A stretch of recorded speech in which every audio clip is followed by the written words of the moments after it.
Polls are closed in Colorado. The primary votes are in, and now they are simply being tallied. Welcome into 9 News continuing primary night coverage. Kyle Clark alongside 9 News senior political producer Mallory Harris. We will be guiding you through the results as they come in tonight. We expect the first drop of ballots in about 15 to 20 minutes, and that's going to be a substantial portion of the ballots that we will see in these races. It'll be all the votes that came in before today, and then we'll see parceled out through the remainder of the evening, a slow trickle from around the state, and maybe 3 big drops from Denver, all the votes that came in on Election Day. But in Colorado, Democrats, especially in Denver, are notoriously late voting. Right, especially younger Democratic voters and in races where there are some progressive challengers to more establishment incumbents. I think those late returning younger voters are going to have some real impact here. Yeah, so essentially when we see that first tranche of ballots come down, and we will share them with you the second that we see them, we're going to get our first taste of where things are in the race for governor, in the closely watched race in Colorado's first congressional district, which is Democratic incumbent Diana DeGette, who's been in office for 29 years, facing a 29-year-old challenger, Democratic socialist named Malat Kuros, and we'll get our first look at where things stand in the Democratic primary in Colorado's 8th congressional district, which is the swingiest of the swing districts in Colorado, in which Democrats have a choice between more of a centrist Dem and more of a progressive Democrat in those races. So here's how this is going to work. This is just going to be a rolling 2-hour conversation in which we look at the results as we come in. We analyze them for what we're seeing and what trends we think are developing. And we're also going to be joined by a series of guests. Some you may know, some you may not. Folks who are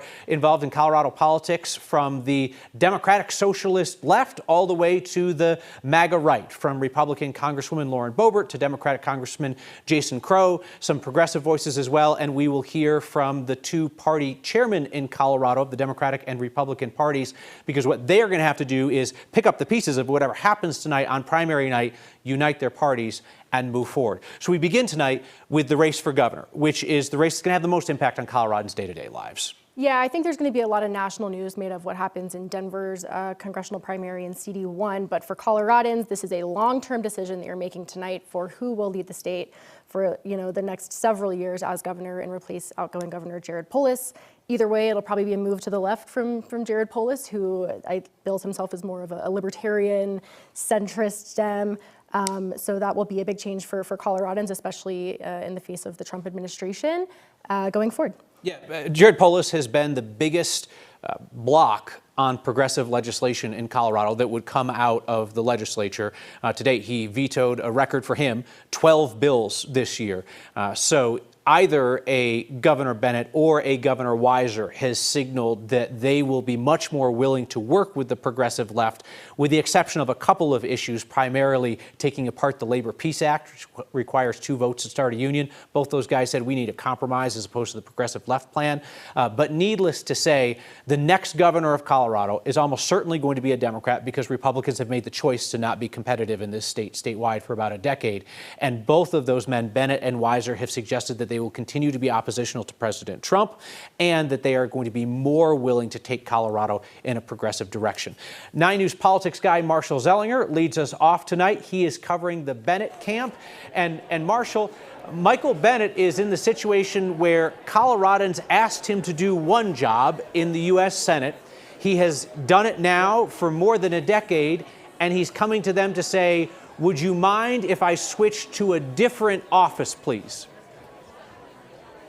It's not the first time we've heard that, because he ran for president, and then immediately after he was in New Hampshire and saw the results, said, just kidding, I still want to be your senator, and then became senator again, and now here we are as he's running for governor. I'm looking at these Denver results, which are the only ones I have seen so far. I'm still waiting for the statewide, but in Denver, the initial drop shows, 65% Phil Weiser, 35% Michael Bennett. And then I look at the John Hickenlooper, Julie Gonzalez race, just for kind of guidance on what we might expect. That's basically 50-50. And so with State Senator Julie Gonzalez not having a real funded campaign, it's almost like generic progressive versus established senator. And that's breaking in Denver 50-50. That can kind of project out to the other races that might not be great news for Michael Bennett here. As that race is close, as is the Congressional District 1 race.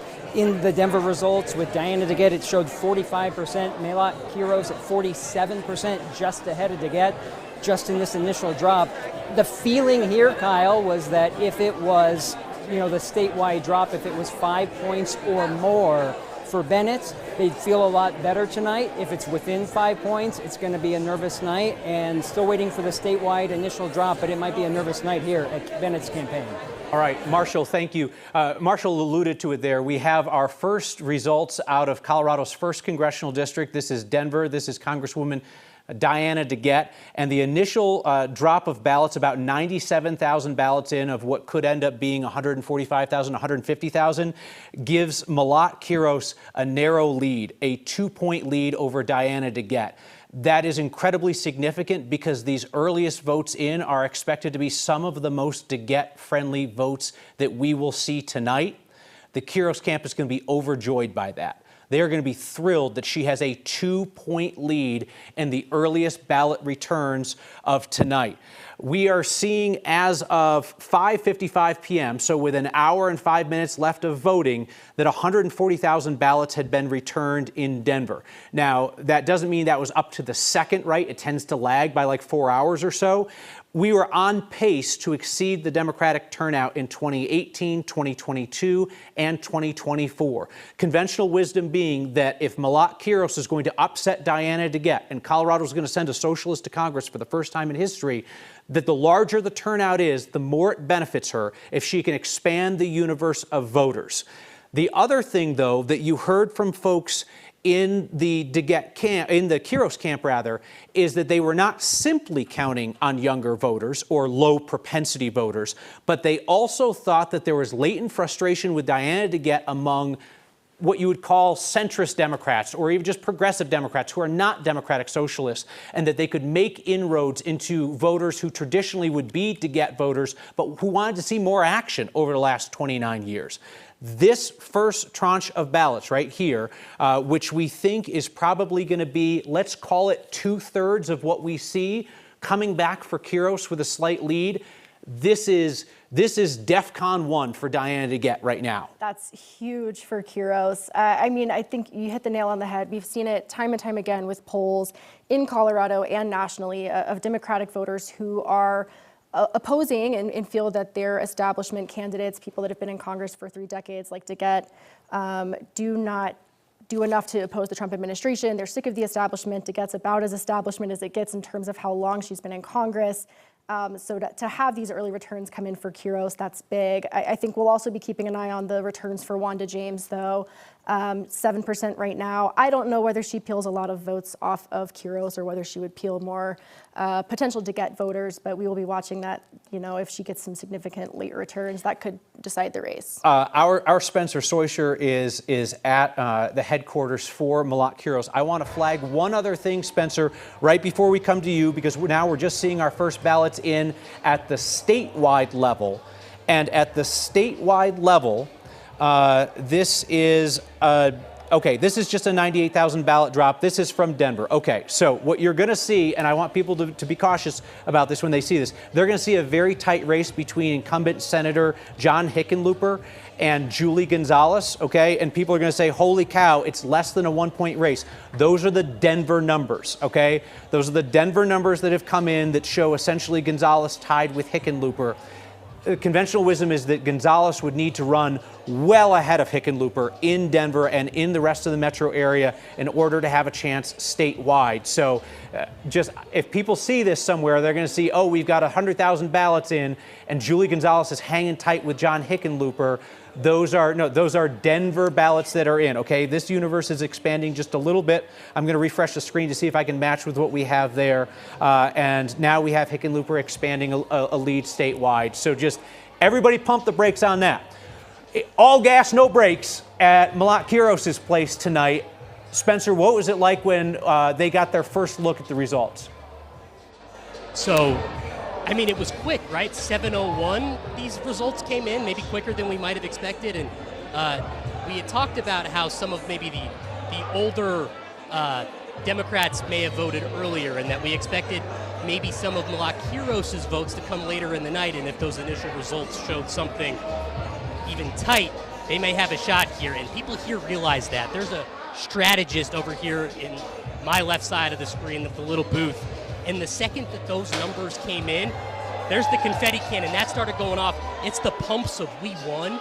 We won, baby. They realized very quickly what that meant, that if they had good numbers in those early returns, it was going to bode well for the Kiros campaign.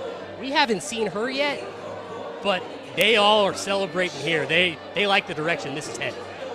I mean, it's a really stunning situation, right? And all we have to go on in terms of voter behavior is what voters have done in the past, right? So if we are looking at what perhaps could be the most unfavorable group of ballots for DeGette, still breaking for Kiros by 2 points, then what we see in the later stretch, right, what we're going to see at 8:30 tonight, what we're going to see at 10 o'clock or 11 o'clock tonight are expected to be younger voters, voters that are tougher to turn out. This could be run up the score territory for Malat Kuros. And Spencer, I would also point out, Wanda James, who has a name in Colorado politics, she's a CU regent, she's a cannabis entrepreneur, is barely making a dent, single digit, 7%.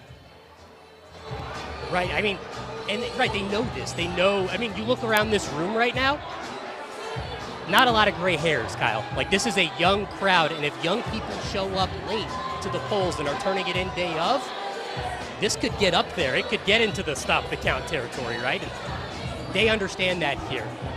We have not seen Malat Kuros yet. I saw her walk in a little bit earlier, but even talking with her crowd, her campaign beforehand as well, they thought they might have caught the DeGette camp sleeping, that they had a chance to do something special here, and that DeGette's people maybe realized it a little too late. And you saw that money getting poured in over the last week or so into that campaign for TV ads. They saw that here too, and they saw that somebody was maybe running scared. Yeah, I think when we first realized that Diana DeGette could be in trouble and that voters could send her packing after nearly 30 years in Congress is when Kiros' organization nearly kept her off the ballot at the caucuses in Denver, which again, it's a relatively small group of party insiders who are deciding who goes first on the ballot, who goes second on the ballot, and so forth. And when she almost kept DeGette off the ballot, that was a wake-up call, and it was a suggestion that perhaps DeGette had been caught flat-footed. And you see the DeGette folks in the national media, especially over the last couple of weeks, saying, oh, we were asking for help. Oh, we were asking for help. This might have been over before Diana DeGette had her shoes laced up on this one. And what you ended up with was a situation where all they could really do at the end is shovel money into the furnace being television advertising, which, you know, our bosses love, but they are shoveling money into the TV ad furnace, while meanwhile the Kiros people had been out pounding the pavement for months. Right, and there's certainly no confetti cannons going up there in the background while they're trying to listen to you talk as well. But you were seeing endorsements as recently as yesterday in this race as well. And I have to point out, I'm looking around this room right now, I don't see any prominent Denver Democrats, any Colorado Democrats that you're like, oh, they're in the room, they're endorsing the Kiros campaign. The only one I saw is former Denver mayoral candidate Lisa Calderon here, who very progressive as well. But again, were they asking for the endorsements too late? Were they caught flat-footed? And those early returns may suggest, yeah.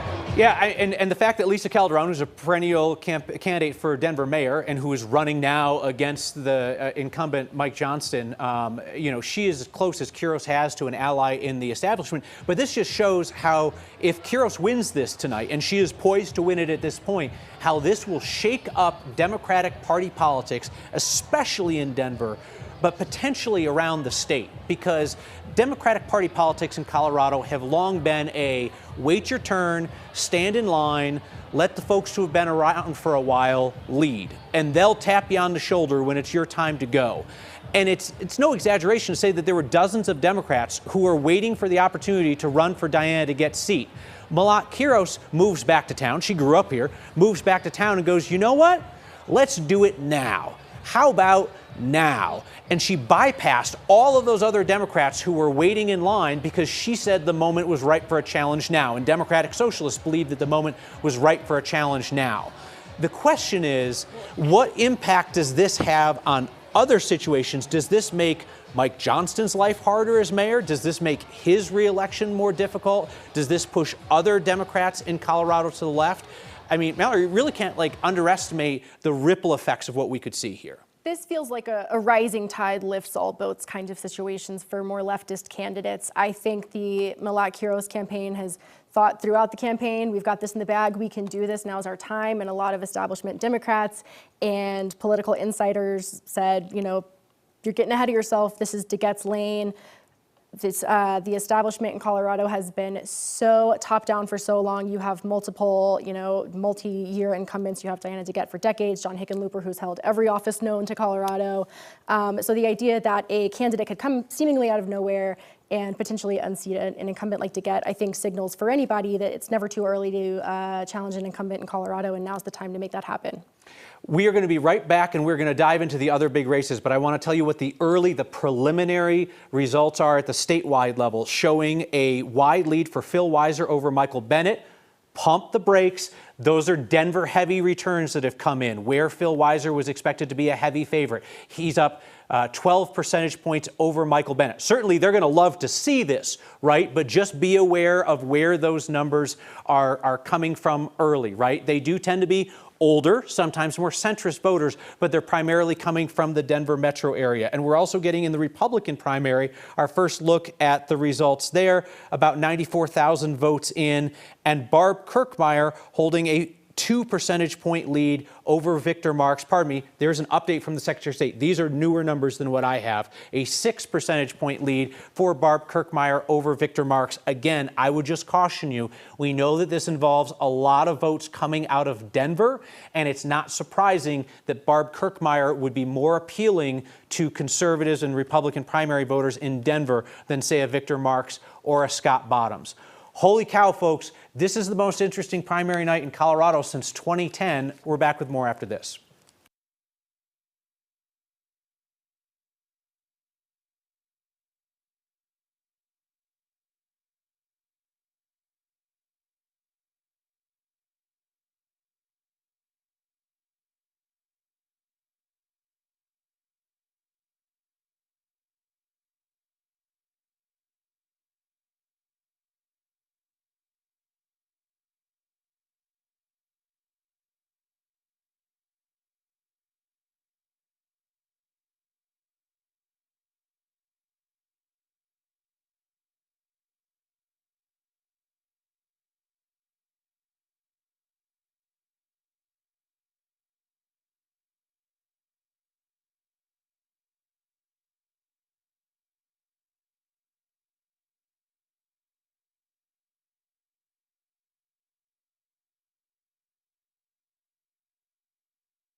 Welcome back in. Kyle Clark alongside 9 News senior politics producer Mallory Harris, walking you through primary night election results in Colorado.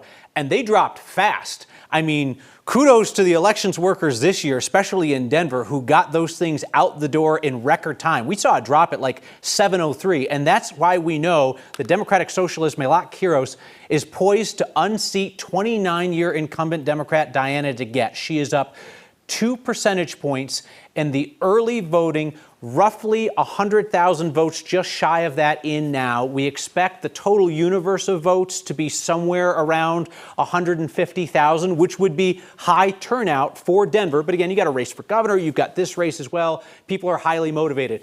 But the DeGette folks thought that their best chance to win tonight is if she had a lead in those early votes. Those voters tend to be older. They've turned in their ballots earlier in the process. That was her core constituency. And the thought was that as the night went on, the returns would only get better for Kiros. So the fact that she is leading out of the gate, ho baby. All the folks nationally that were watching this race to see if the wins for Democratic Socialists that we saw in New York City might extend to Colorado and Denver, at this point, it looks like it might actually happen. Our Phil Lipoff is at the DeGette watch party tonight. And Phil, Diana DeGette went from one of the safest incumbents in America to sounding the alarm bells that her political career was in mortal danger. And now tonight, what's the feel? Yeah, and Kyle, you pointed out earlier that she almost didn't even get on the ballot. Maybe that was an organization issue. The Kiros campaign was really aggressive too. But here we are now as the race has narrowed and we have this first ballot drop, and the DeGette campaign wanted to do a lot better than the numbers that we are looking at right now. I was listening to Spencer talk. I was watching his live shot from the Kiros campaign, and there were a lot of people there. And you know, Spencer said he'd be hard pressed to find someone over 30 or 40. Here at the DeGette campaign, you'd be hard pressed to find someone under. It's just that's the demographic of the campaign. But let me show you this room. We're at a winery here in Denver, and in this room that we're in, there are about 15 or 20 people, and that includes members of the media and a bartender. There's also a patio where there are about another 15 or 20 people. So we don't even have 40 to 50 people here in this room. I asked to speak to the campaign manager. I was told campaign manager is not here.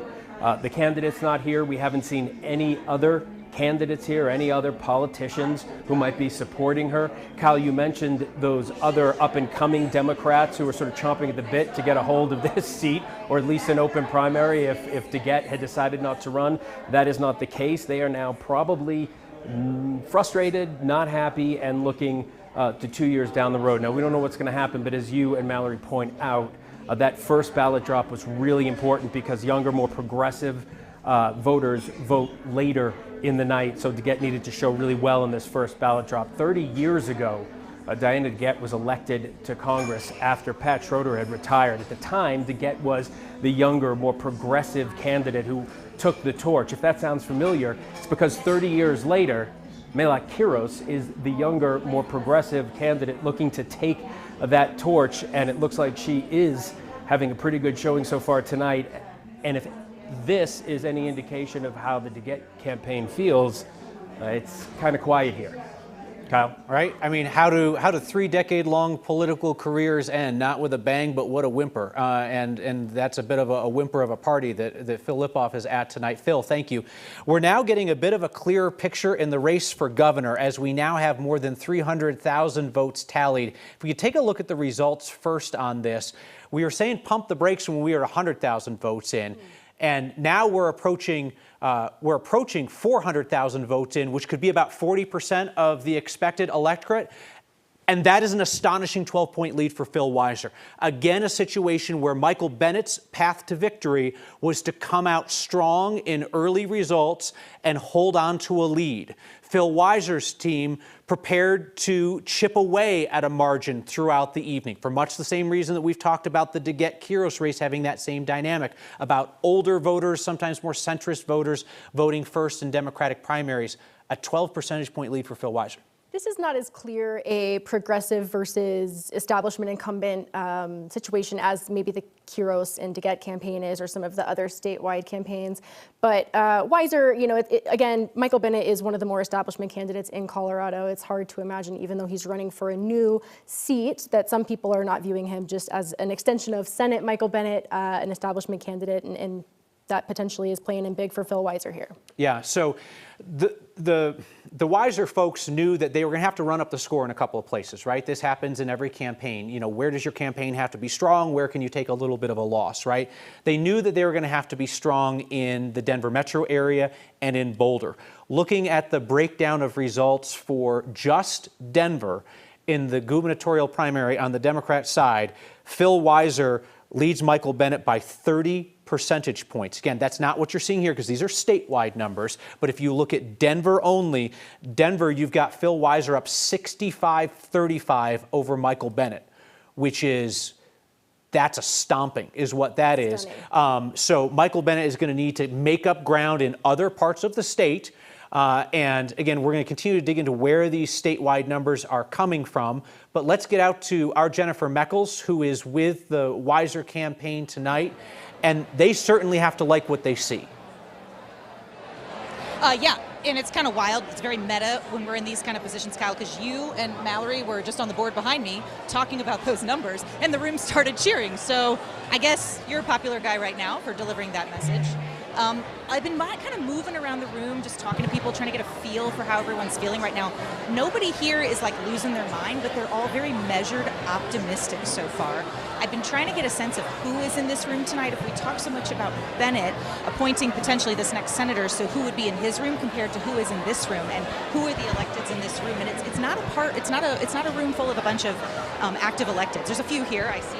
I walked around there myself. Former Governor Roy Romer, State Rep Brianna Titone. This is the strangest thing. They're cheering me. I think they are generally excited to be on TV and generally excited to have good news to talk about tonight with you guys. All right, there you go. There's the flavor of the room at Weiser's party tonight. Feeling pretty confident. I talked to somebody in the room who I said, what has made a difference in the last year with this race? What has made this race more competitive? And a lot of people here are telling me that they actually think that some of the turnout, at least in the Denver area for Kiros, may be benefiting Weiser, which is an interesting Venn diagram of voters tonight, but that may have had some more people come out to vote for Weiser, Kyle. It's hard to stay focused when they're screaming at the same time I'm talking to you. Yeah, no, don't let the kids tell you that being on TV isn't cool anymore. Everybody in that room certainly thought that it was pretty exciting. Jennifer Meckles reporting from the Weiser watch party tonight.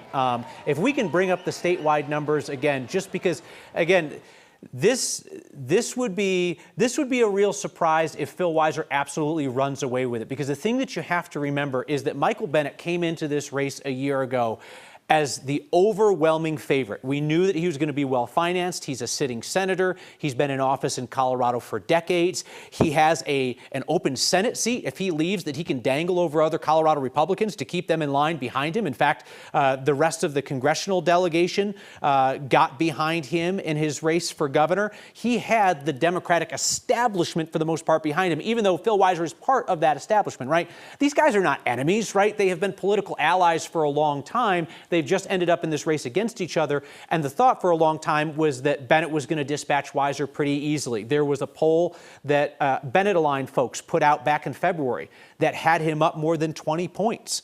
And then you saw signs that the race was closing, that it was closing, that it was closing. And it was clear that the momentum was with Weiser based on the behavior of the Bennett camp. Colorado is not a richly polled state anymore to the extent that you can poll people accurately anymore. So a lot of times you have to go off the behavior of the candidates, which is different than vibes, but it's vibe adjacent. You go off the behavior of the candidates, and Michael Bennet started to act like a candidate who was in a fight for his political life. He went negative on Weiser, he went hard negative on Weiser, and he began to blanket the airwaves with advertising, which said that Weiser had closed this race. Weiser's team put out a poll a couple of weeks ago, or somebody adjacent to the team rather, that showed him within the margin of error. Needless to say, if they had a poll that showed him up, they would have put out the poll that showed him up, but they had a poll that showed him competitive. But what you saw there was that trend line, right? Weiser trend line, whoosh, to the moon, okay? And then the question was, how soon could this race be over for Michael Bennet? If those results hold tonight, the answer is not soon enough. If the primary was in March, Michael Bennet probably would have done just fine. Tonight, just fine is not a word that anybody on his team would use to describe those early results. We have the race calls in two races that were not expected to be competitive. In the race for Colorado Attorney General, Democratic primary, as expected, Jenna Griswold easily tops a four-way field. The interesting thing to watch here, Mallory, was would she top 50%? Yeah, you're looking at those returns. She's at 46% right now. We've said all along that there are some very qualified candidates in this race. You're looking at three extremely qualified challengers to Griswold, and with 20%, 17%, 16%. You have to think if they coalesced around one candidate that would give more of a challenge to Griswold, but it seems like they're going to split the anti-Griswold vote and send her to the Attorney General's office. Yeah, and one thing that we had talked about throughout this race, right? Jenna Griswold has tremendous name ID among Democratic voters. She is one of the most, this is going to sound pejorative, I don't mean to be pejorative, she's one of the most relentless self-promoters you'll ever meet in politics, in the sense that she's constantly advocating for herself to be at the front of everything, right? She's a fundraising machine. A fundraising machine as a result of that, right? She is known nationally for her appearances on CNN and MSNBC and her appetite for taking on Donald Trump. And it's made her a very formidable candidate in Democratic Party politics, even though her time as Secretary of State was marred by missteps and accountability issues and so forth. You put somebody in a four-way field and they're a fundraising powerhouse and Coloradans know them, that person's going to be very, very tough to beat. And in fact, Jenna Griswold, impossible to beat tonight, as none of her challengers were able to break away from the pack. We have results in the Democratic race for Secretary of State. Again, we're focusing on the Democratic primaries because Republicans have not been competitive statewide in Colorado in a decade. And this race looks like it is handily going to Amanda Gonzalez, who is the Jeffco elections clerk and recorder. She's run elections in Jeffco over Jesse Danielson, who's a state legislator, also from Jeffco. This is a race too small to poll, so we didn't know where this was going to be. Not competitive. Gonzalez thought to be the more progressive candidate in this race. We are joined now by Republican Congresswoman Lauren Boebert of Colorado, who joins us from D.C. tonight, where the House has been in session.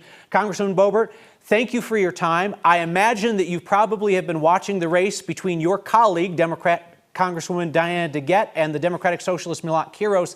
Indications are Kiros might take her out today. Yes, this was something that we were anticipating. It didn't know exactly how this race would turn out, how the vote would split.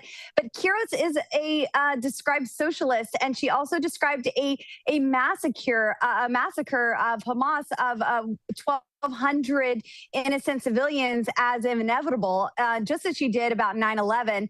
She says to abolish ICE. She's called for abolishing immigration and customs enforcement, describing it as born out of fear and hatred. She is a self-proclaimed socialist. And Kyle, I think this is a gift to Republicans who are running on the general ballot in Colorado.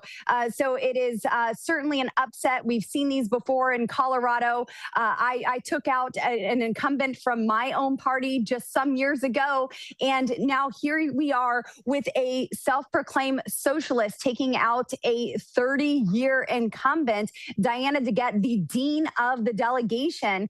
And I do think that this is how this race will end up, that Malat Kuros will be the Democrat nominee. And it's interesting, Kyle, because in 2024, the Democrat Party, they were electing more moderate candidates, and that was their goal, to show that they can be reasonable, that they can work across the aisle.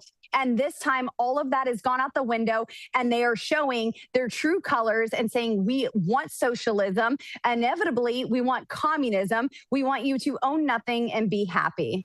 So Malat Kuros is what you describe all Democrats as being. All Democrats are not Malat Kuros, but I understand why it's helpful from a messaging perspective. At the end of the day, though, do you look at her as somebody who is younger, fresh to politics, a firebrand with strong ideas, out with the old, in with the new, I see some of her in you and some of you in her. You're diametrically opposed politically, but both of you took a similar path to power. Sure, that firebrand essence is a key to her candidacy, and it is very appealing, especially to the younger base.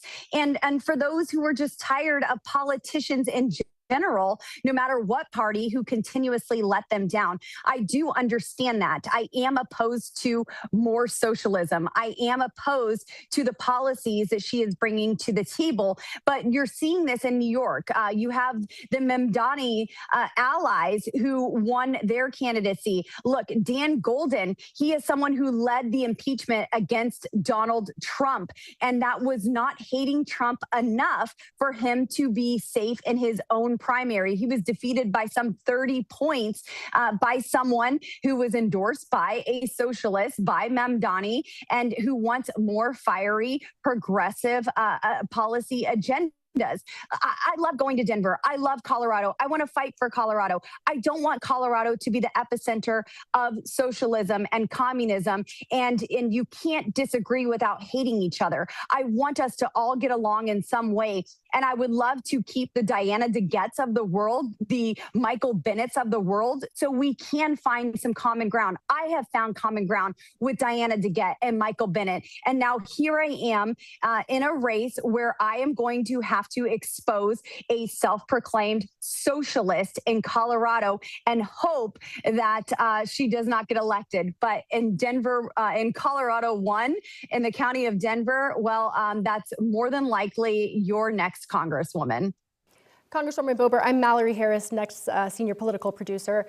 My question for you is, obviously, Diana DeGette is no friend to Donald Trump, right? But are you concerned that as Colorado appears poised to move to the left and elect somebody like a Malat Kuros, that will bring more retribution from the Trump administration against projects impacting your district? I am always working for my district and for Colorado. I am the most senior Republican in Colorado. I've actually represented 53 of our 64 counties in our state. Don't worry, I'm not moving to a district nearby to try to represent more. But I'm always fighting for these projects to be secure for our state. And it seems to not matter who else is in office. It's whatever is at the prerogative of the president and what's going on that day.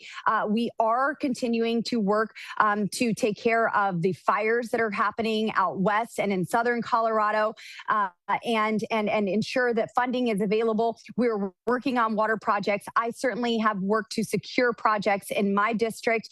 In this current term, I brought back tens of millions of dollars, and I'm going to continue to do that. Retribution isn't something that I would classify what President Trump is doing. I would think that he's prioritizing other areas, and I'm glad that there's people like me, Congressman Jeff Hurd, Jeff Crank, and Gabe Evans, who are the voice of Colorado and are bringing that reason to President Trump to bring those projects to fruition. And I promise you, we will see more results in Colorado this year and even next year if more socialists and radical Democrats are elected. Congresswoman Lauren Boebert clearly showed up with something to say tonight. We appreciate your time and your perspective, and we'll talk again soon. Thank you. Real quickly, before we go to break, NBC News has just called the Democratic primary in Colorado's 8th congressional district for State Representative Manny Rutinel over former State Representative Shannon Byrd. She was the centrist candidate in the race. Manny Rutinel was a progressive before he abandoned many of his core values to run in this swing district. The winner, Manny Rutinel, will face Republican Gabe Evans in November in one of America's closest races for the U.S. House. And also, as expected, the Associated Press has called the U.S. Senate Democratic primary for John Hickenlooper, the incumbent, over his leftist challenger, Julie Gonzalez. No surprise there. Back with more results and analysis next.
Democratic Attorney General Phil Weiser has won the Democratic primary for Colorado governor. NBC News has just made that call.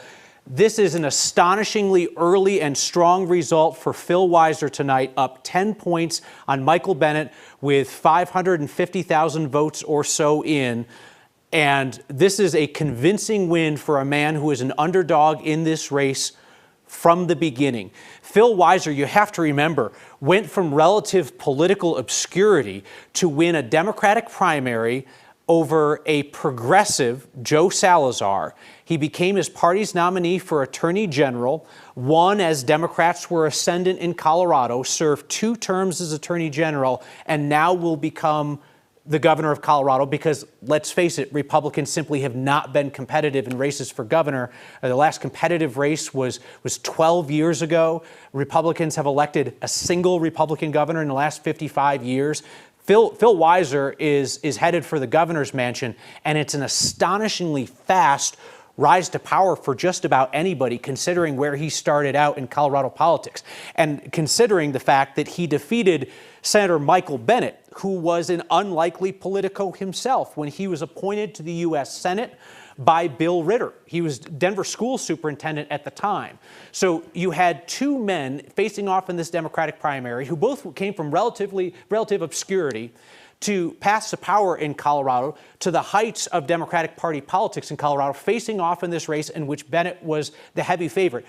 But Phil Weiser had one of the greatest advantages that a Democrat in America can have today, which is that he had the ability to get on the TV news and on the social media dang near every day and talk about what he was doing against Donald Trump. Yeah, we have a running joke in the newsroom. I think we get press releases almost every day that Phil Weiser has joined a new lawsuit or filed a new lawsuit against the Trump administration. He has really made a name for himself in this second Trump term, especially at a time when Democratic voters are sick of the establishment, and really this race has been about who opposes Trump more. I think it's been easy for Weiser to point to the dozens of lawsuits he has filed against the Trump administration and had some real success there. And it has been hard for Michael Bennett to separate himself from some of his votes in the Senate to approve Trump's cabinet picks or to advance the Trump agenda. You know, it's hard to, I think, oppose Trump in the Senate sometimes, but Michael Bennett's had a really hard time painting himself as an anti-Trump candidate, and Phil Weiser has been able to do that very easily. I will say Malat Kuros continues to lead in the race against Diane DeGette. Looks like she will become the first socialist elected to Congress. Phil Weiser, not necessarily a progressive. He's certainly not a far leftist. He's certainly not a democratic socialist. But there was simpatico between these 2 campaigns. The thought is a lot of people out there voting for Malat Kuros in Denver were likely to vote for Phil Weiser over Michael Bennett as an anti-establishment vote, an anti-Washington vote. But tonight's results are pretty wild, even for those of us who watch this on a daily basis. Let's go to Jenny Meckles, who is out at the Weiser camp. And Jenny, if anybody on the Weiser team thought that they were going to win by double digits, they sure as hell weren't saying it out loud. It was a really measured optimism whenever people started filing in the room tonight, Kyle, but now it's all party. It's all party. As these races are getting called, people here are cheering. Weiser's still working around the room, and he's kind of getting flooded as people are celebrating him. You know, what was the question? What did it? I've been talking to some of the voters that are here tonight, and they tell me his tour of Colorado the last 12 months, going to all of these individual counties, trying to get settlement money to these different counties. Oh, now they know they're on TV again, ready to celebrate tonight. This room is completely full of people who believed it was going to happen, believed that they were in the room of the presumptive, future governor of the state of Colorado here. These people are telling me the momentum was with this campaign, that he had closed that gap, that he had differentiated himself enough between himself and Bennett, which was a challenge in this race. What made these 2 men all that different if their policy wasn't all that different? But Kyle, again, I'm hearing from these folks that it was his effort to really get out and really get around the state. We talk about this anti-establishment person when he has been in office. He's been in a prominent role for the better part of a decade. That didn't seem to matter. It was anti-DC, not anti-Colorado. So Jenny, what we're about to see now is a really fascinating phenomenon where all of the establishment Democrats in Colorado who backed Michael Bennett are now going to text Phil Weiser and tell him how much they've always loved him all along, how he's their boy, and how they are looking forward to working together, which in a way, right, is not false, because a lot of Colorado Democrats did like both of these guys, but they were forced into a tough position where they had to choose, and most of them chose Bennett. And you know, this idea of like people are going to fall in line behind a winner, that's politics, right? That's how that works. But there was a huge challenge in this race for people who were like not just, there was like an apathy and indifference that they had to fight. You know, if either was fine, okay. I mean, Phil had a lot of messaging around this idea of like, you can keep both of us if you want, put me in the governor's office and keep Bennett in the Senate. He joked that it was like his bumper sticker thing. And when I talked to people here tonight, they were like, yeah, it's fine. Bennett will be fine in the Senate, but they wanted Weiser to take the helm of the state. All right, Jennifer Meckles, thank you so much. Let's turn to 9 News political reporter Marshall Zellinger, who is with the Bennett camp tonight. And Marshall, for years, Michael Bennet has been outspoken about the fact that the Senate is not a very functional place. He doesn't love the job.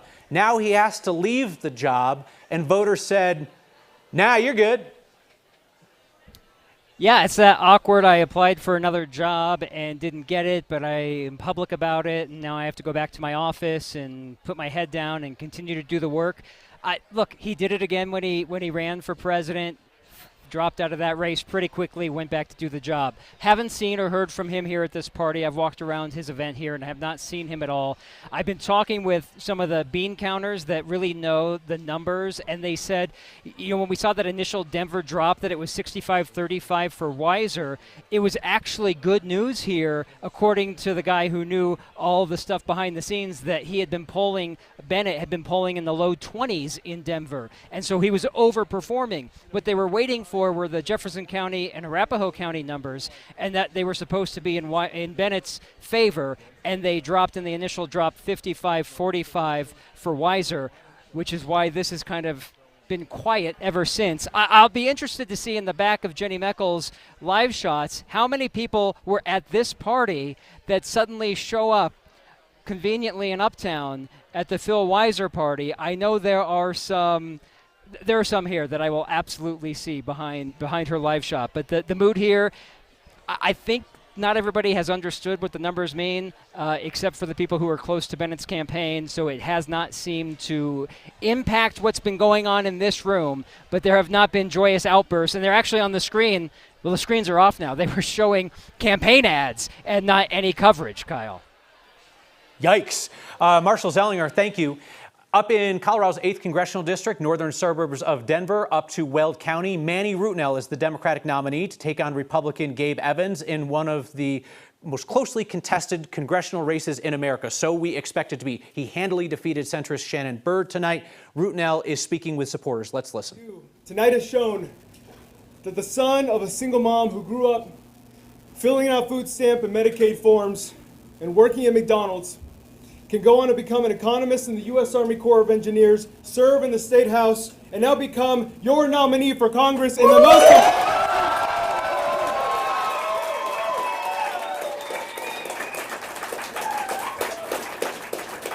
This is a moment for all the kids out there who have the deck stacked against them. I'm going to work with everything I have so that those kids have the same opportunities to live out the American dream that I did. Because we all know that none of us do it alone. We succeeded tonight because we all came together to fight for something bigger than ourselves. So once again, thank you all so much for being part of this fight.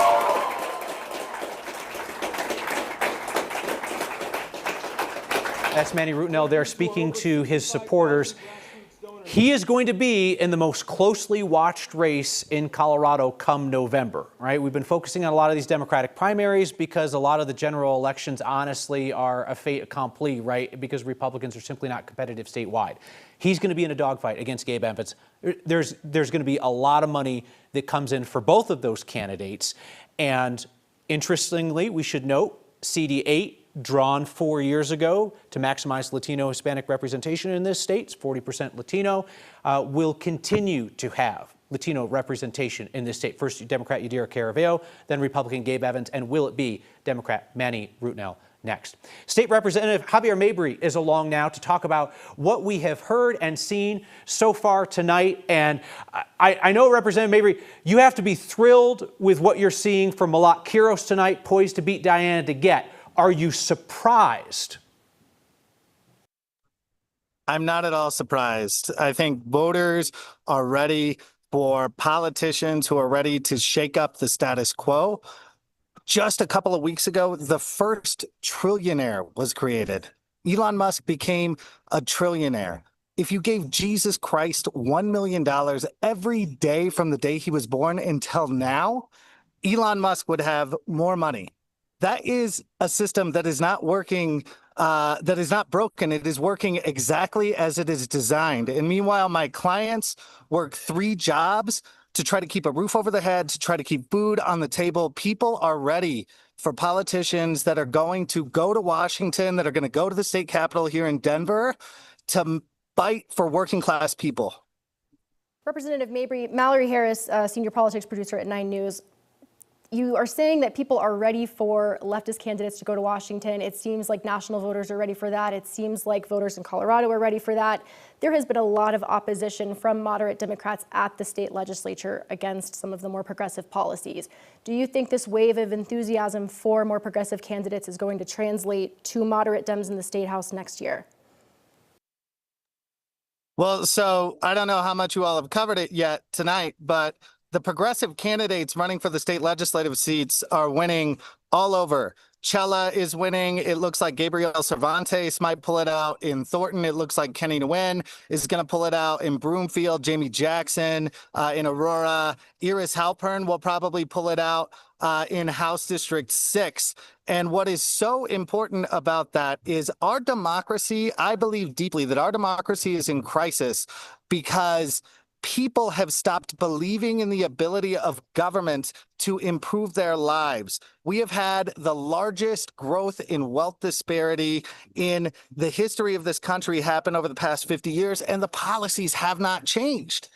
And at the state level, we've been trying to bring policy to ban surveillance pricing, to ban the biggest companies in the world from spying on you to scam you. We've been trying to ban captive pricing. This year, I ran a bill that would have banned wage garnishment for medical debt, which, by the way, is the law of the land in Texas. That bill died in its first committee in a state where we almost have supermajorities from Democrats.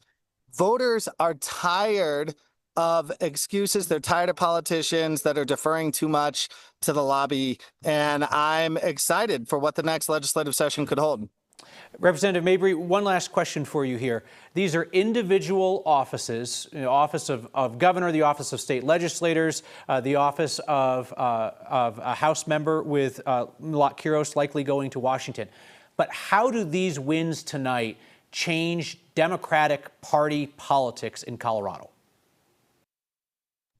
So I think what this shows is that big money cannot buy elections and trick the voters. In these state legislative races where I'm saying that Gabriel Cervantes looks poised to win, Kenny Nguyen looks poised to win, those races were flooded with mailers, right? So voters got so much more for Heidi and for Jackie Phillips. And I knocked on doors in those districts, and voters told me that they were skeptical of the fact that they were getting so many mailers. They were like, who is paying for all of this? So that strategy seemed to backfire. I think likewise, the candidate I endorsed for governor, Phil Weiser, looks poised to win. He made a big deal about the fact that his opponent was largely funded by dark money groups and super PACs that were funded by billionaires and out-of-state donors. I think voters recognize that this crisis in democracy that I mentioned previously,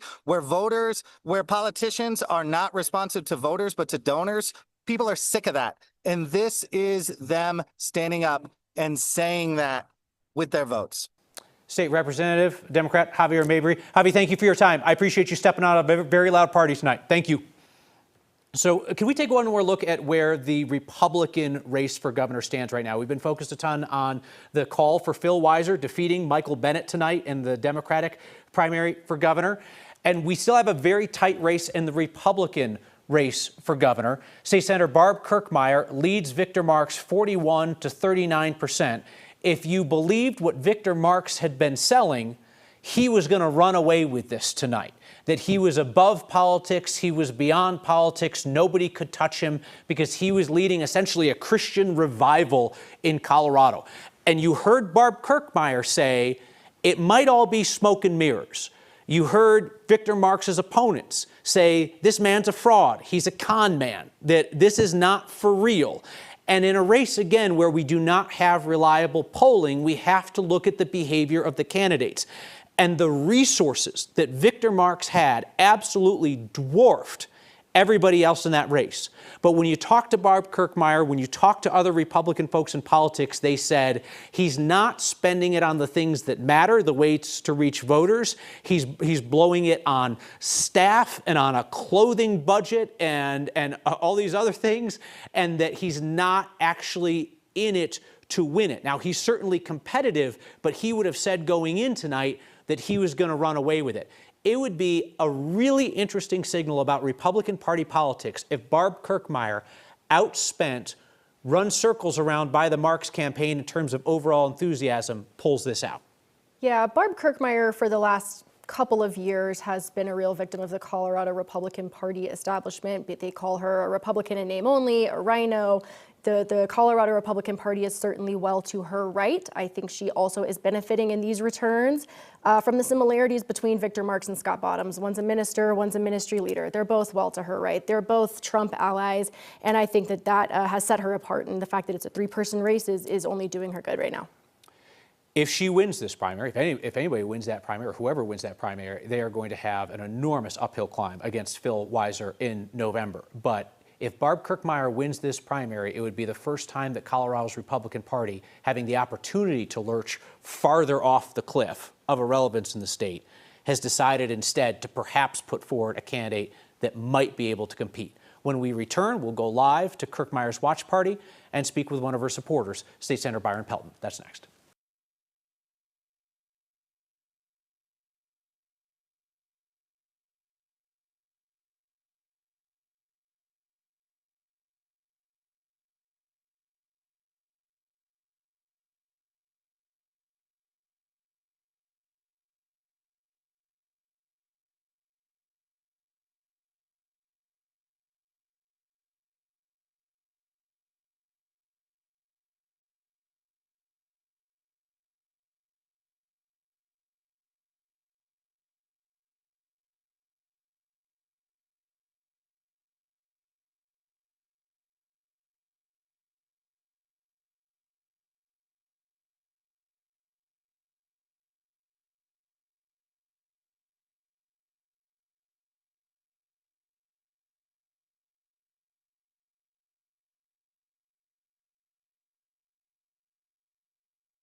Welcome back. Kyle Clark alongside 9 News senior politics producer Mallory Harris. And we have an unexpectedly close race in the Republican primary for Colorado governor. Victor Marx, the presumed frontrunner, currently trails Barb Kirkmeyer, who has a decades-long history in Colorado politics but struggled to raise money to compete with Victor Marx's calls for Christian revival in Colorado. Joined now by State Senator Byron Pelton, who is a supporter of Barb Kirkmeyer's. Senator Pelton represents beautiful far northeast Colorado. I am curious what you think we are seeing at work tonight in this GOP primary. What we're seeing is that we're seeing how hard Senator Kirkmeyer worked throughout the entire state to win this nomination. She's doing a great job. Everybody has underestimated her from the very beginning. Everybody's called Victor Marx the front runner, and she's done an excellent job of outworking everybody in this race, and she is doing a great job right now, and it's showing results right now. If in fact she pulls this out, the prize she wins is an opportunity to go up against Phil Weiser in a state where the last Republican candidate for governor lost by nearly 20 points. How does she make it competitive? I think that you're looking across the entire country right now. You see 6 states that have very conservative legislatures with a Democrat governor. I'll show you. I'll use Kansas as an example. That's a perfect example of a state that's done that. I think that Senator Kirkmeyer could do the exact same thing in this state. Is that we would actually have at least one of the 3 branches of government that would be different than the one-party rule. And then people are getting tired of this one-party rule throughout the state. Just look at the conditions of our roads. You know, we're still seeing rises in fentanyl deaths. This is something that Senator Kirkmeyer could really fix and be a great governor for the state of Colorado. She's the only one that's really governed. So, Senator Pelton, I mean, certainly nobody has referred to Barb Kirkmeyer as a fraud or a charlatan or a con woman, but they are going to say that she is there to do Trump's bidding and that her values are not in line with Colorado's values. She has shied away from talking about cultural issues and social issues. She's just focused on kind of the nuts and bolts of governing and about finance. But how's she going to be able to tackle those issues when Coloradans ask her those questions? I think she'll have a great answer for all those questions because her record shows that what she's concerned about are the people of Colorado, not what's going on at the federal level. Colorado's first. And again, I think this whole state will underestimate what's going on with her. And I think that they'll turn around and say she's the adult in the room and she's going to be the best person for the governor. All right, State Senator Byron Pelton, thank you so much for your time tonight. I appreciate it. We're now going to talk with Colorado Democratic Party Chairman Shad Mirab, who, of course, doesn't pick sides in these primaries. He just happens to be at the Bennett for Governor watch party tonight as he makes his rounds around town. Big win for Phil Weiser tonight. Shad, I want to start with Colorado's 1st congressional district, where Malat Kuros is poised to be the first socialist sent to Congress by Colorado. How do you feel about that as the chair of your party, that you will likely have a Democratic socialist in your contingent? Well, I think young people have really walked into this election saying we need to be heard. And whether you're a Blue Dog Democrat or a Democratic Socialist, what I've been most curious about is making sure we're building something where anybody can come to the Democratic Party and feel like they can make an impact. And clearly that's happening tonight. Phil Weiser with an impressive victory over Michael Bennett tonight. And we both know that Michael Bennett was heavily favored going into this race. There are a lot of power players in your party who lined up behind Bennett. So what Phil Weiser has pulled off, just electorally speaking, is really impressive. What do you think he tapped into? Well, it's a monumental achievement, and I think what you're seeing right now is an American public that needs fighters. And I think Senator Bennett is qualified as a fighter, and I think Phil Weiser's lawsuits against Donald Trump and his success in making sure that the administration's attacks on Colorado stop at the borders of Washington, D.C. has been really critical for people assessing what type of governor do we want, especially over the next 2 years. I think Senator Bennett's service in Washington has been admirable, and I'm not sure if he's conceded yet. So I want to give respect to him and his supporters and himself, of course, to be able to do that. But I think that we are going to be walking into this fall with a really strong nominee who's ready to show that Washington's attacks on Colorado will continue to stop at that border. Shad, this is Mallory Harris, senior politics producer at 9 News. Moderate Democrats have been as much of an obstruction for progressives as Republicans have. How do you convince moderate Democrats to get behind what appears to be shaping up to be a pretty progressive ticket in November? Well, look, the stakes are really high. We have a lot of shared values, from saving people money, from taking on big corporations, to getting campaign finance reform that actually values the voice of the people over the wealthy and big corporations. Those are things that moderates and progressives all care about. The cost of gas is too high, groceries are too expensive, and Colorado's record of progress is something that Washington can learn from. And so whether you're a progressive or a moderate, you have a home in the Democratic Party because the voters are the ones that get to make this decision, not us. Shad, after tonight, who is the face of the Democratic Party in Colorado? Well, I think we're excited to welcome a whole new batch of voters. A lot of people are voting for the first time in this primary. I don't think there is a singular face of the Democratic Party. I think what I'm interested in looking at is what is our coalition, who's new in our movement, who's been returning for decades, and those are going to be the best ambassadors for us this fall. Shad, thank you so much, and you guys have a lot of celebrating to do tonight. All right, thank you, Shad Muir. Thank you. Really appreciate you both. Democratic Congressman Jason Crow is along now. And Congressman Crow, appreciate your time. NBC News has called the governor's race for Phil Weiser. You backed Michael Bennet, who was for a long time considered to be kind of the default nominee. What do you think happened in that race?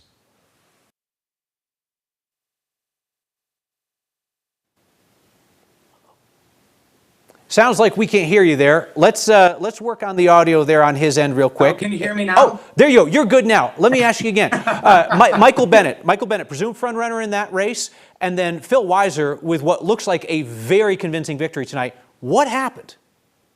Yeah, listen, I know both men. I have for many years, way before I was in politics. They're both fighters. They're both men of honor, integrity, servant leaders. Colorado's going to be really well served with Phil Weiser as the nominee for governor and ultimately the governor of this state. You know, what people are looking for right now more than anything are street fighters, people that can dig in, that will do everything necessary to protect Coloradans, protect their community. And we had a primary, which is what we should have, an actual big debate, a tough debate where we chose our nominee. Right, that stands in stark contrast, Kyle, to the Republicans who we are fighting against right now, where they are morally and ideologically bankrupt. There's no debate. They have no ideas. All they do is what Donald Trump tells them to do. And I would never want to be a part of an organization like that. I am once again proud to be a Democrat. And your contingent in terms of Democrats in the Colorado delegation to Congress is likely to include a Democratic socialist for the first time in history. Malat Kuros is in good position to knock off Congresswoman DeGette, who's been in office for 29 years. If she is able to pull off this victory tonight, what message do you hear from that?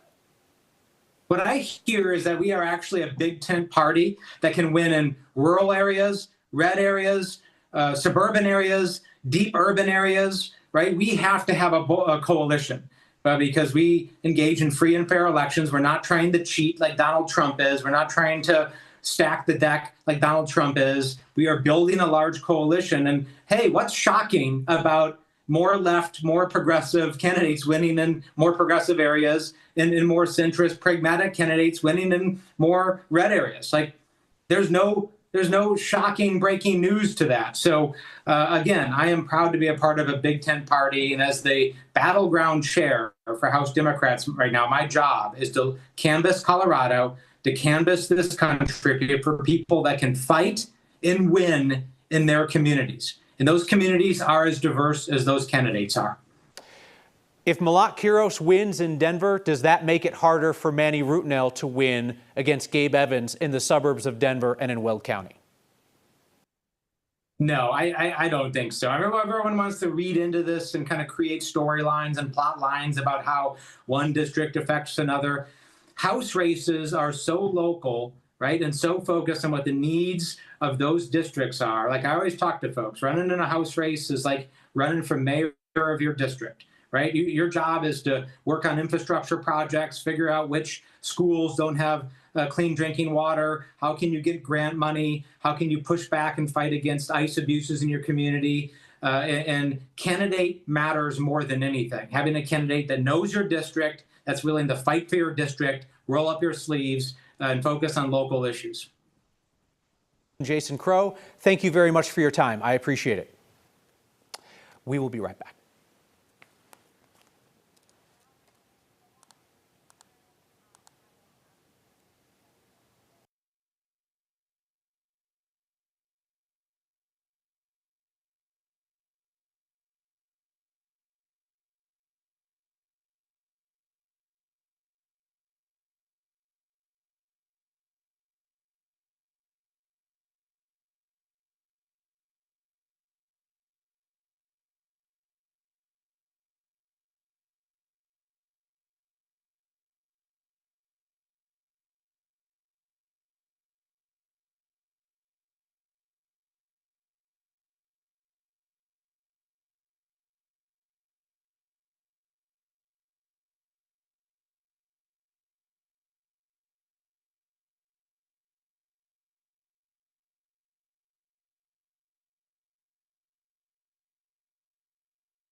Welcome back. This is a seismic night in Colorado politics, in particular for the Democratic Party. We're told that Senator Michael Bennet has called Attorney General Phil Weiser to concede in the race for governor. That's a race in which Bennett was heavily favored. Weiser was closing, and as it turns out at the end of the night, as it stands out, it's a blowout for Phil Weiser, a 10-point lead.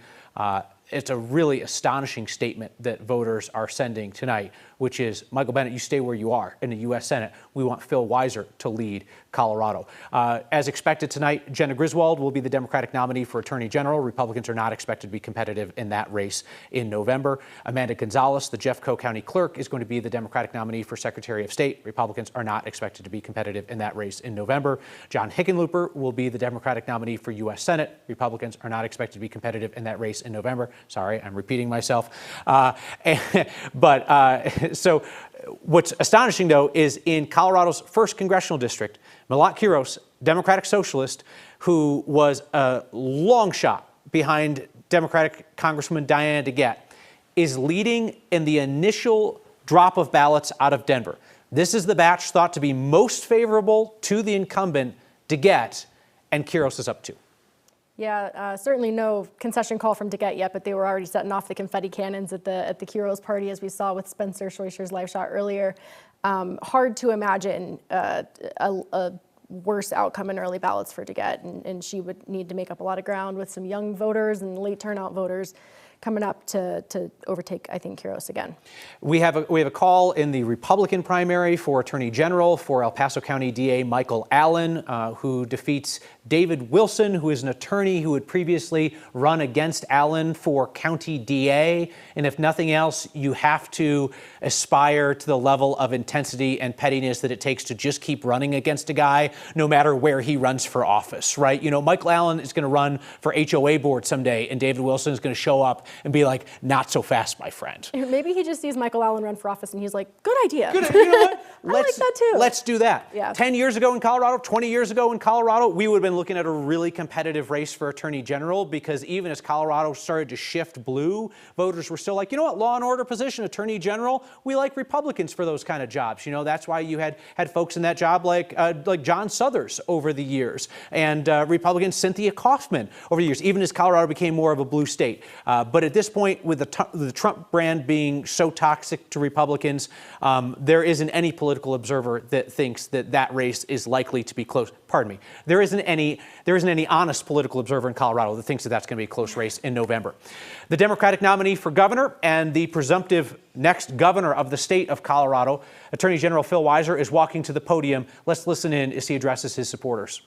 Not yet. Not yet, they say. I jumped the gun on that. I thought that we were going to have Phil Kyle, Weiser. Yeah. Not yet. So here's something to know about Phil Weiser and about Michael Bennett. Both of them pride themselves, perhaps more than any other politicians that I've met in my 20 years here, of getting around to everywhere in Colorado. Like, both of them are big, like, 64 county guys, right? And everybody talks that game, right? Like in Iowa, it's called the full Grassley, right? If you get to all 100 counties. But those guys truly feel like they have fingerprints in every county in Colorado. Be interested to see if Phil Weiser says that from the podium at his watch party. Let's listen. It would be a coronation.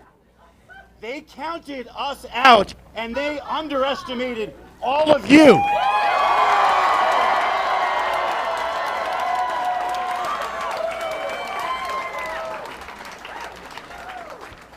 Together, we pushed forward. We did the hard work, and we proved the establishment wrong.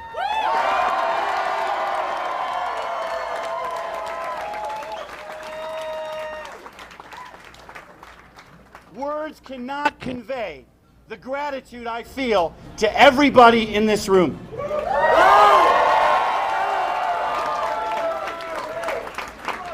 This victory belongs to all of you for knocking on doors, for posting on social media, for hosting events, for nudging friends to vote, for so much more.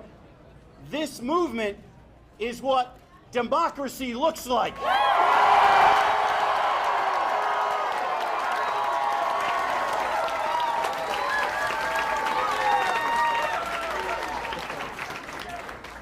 And you all sent a very clear message. The future of Colorado will not be decided by out-of-state billionaires.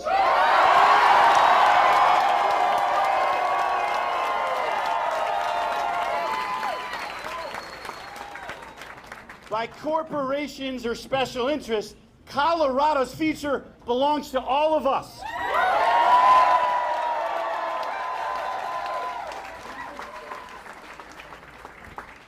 I am excited for the work that we can do here in Colorado, including getting corporate money out of our politics.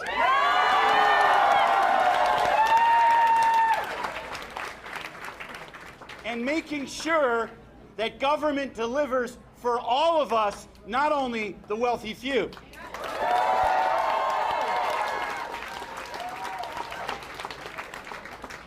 Coloradans deserved a choice in this primary race.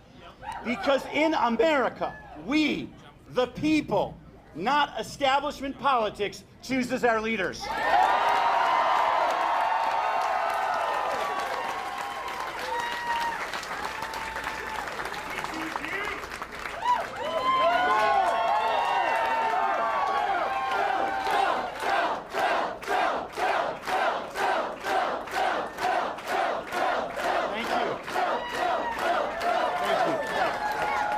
Tonight, Colorado, you chose.